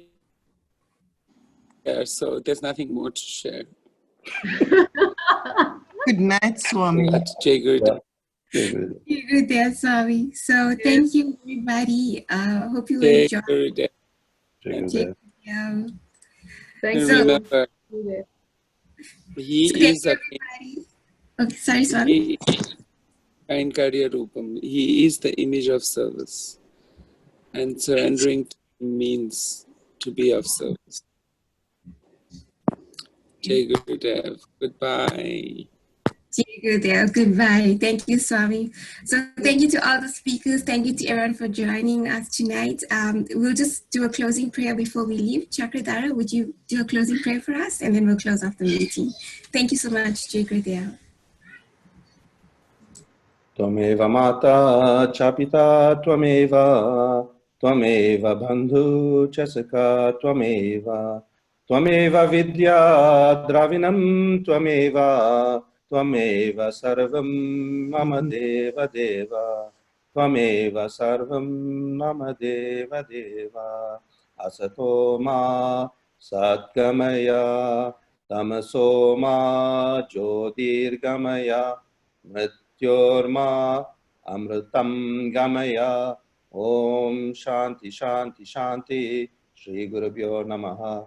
Hari Om. Om Purnamida Purnamidam Purnaat Purnam Mudachyate Purnasya Purnamadaya Purnameva Vashishyate. Om shanti shanti shanti. Shri Gurubhyo namaha. Hari Om. Om Shri Swami Vishwananda Mahaprabhu ki Jai.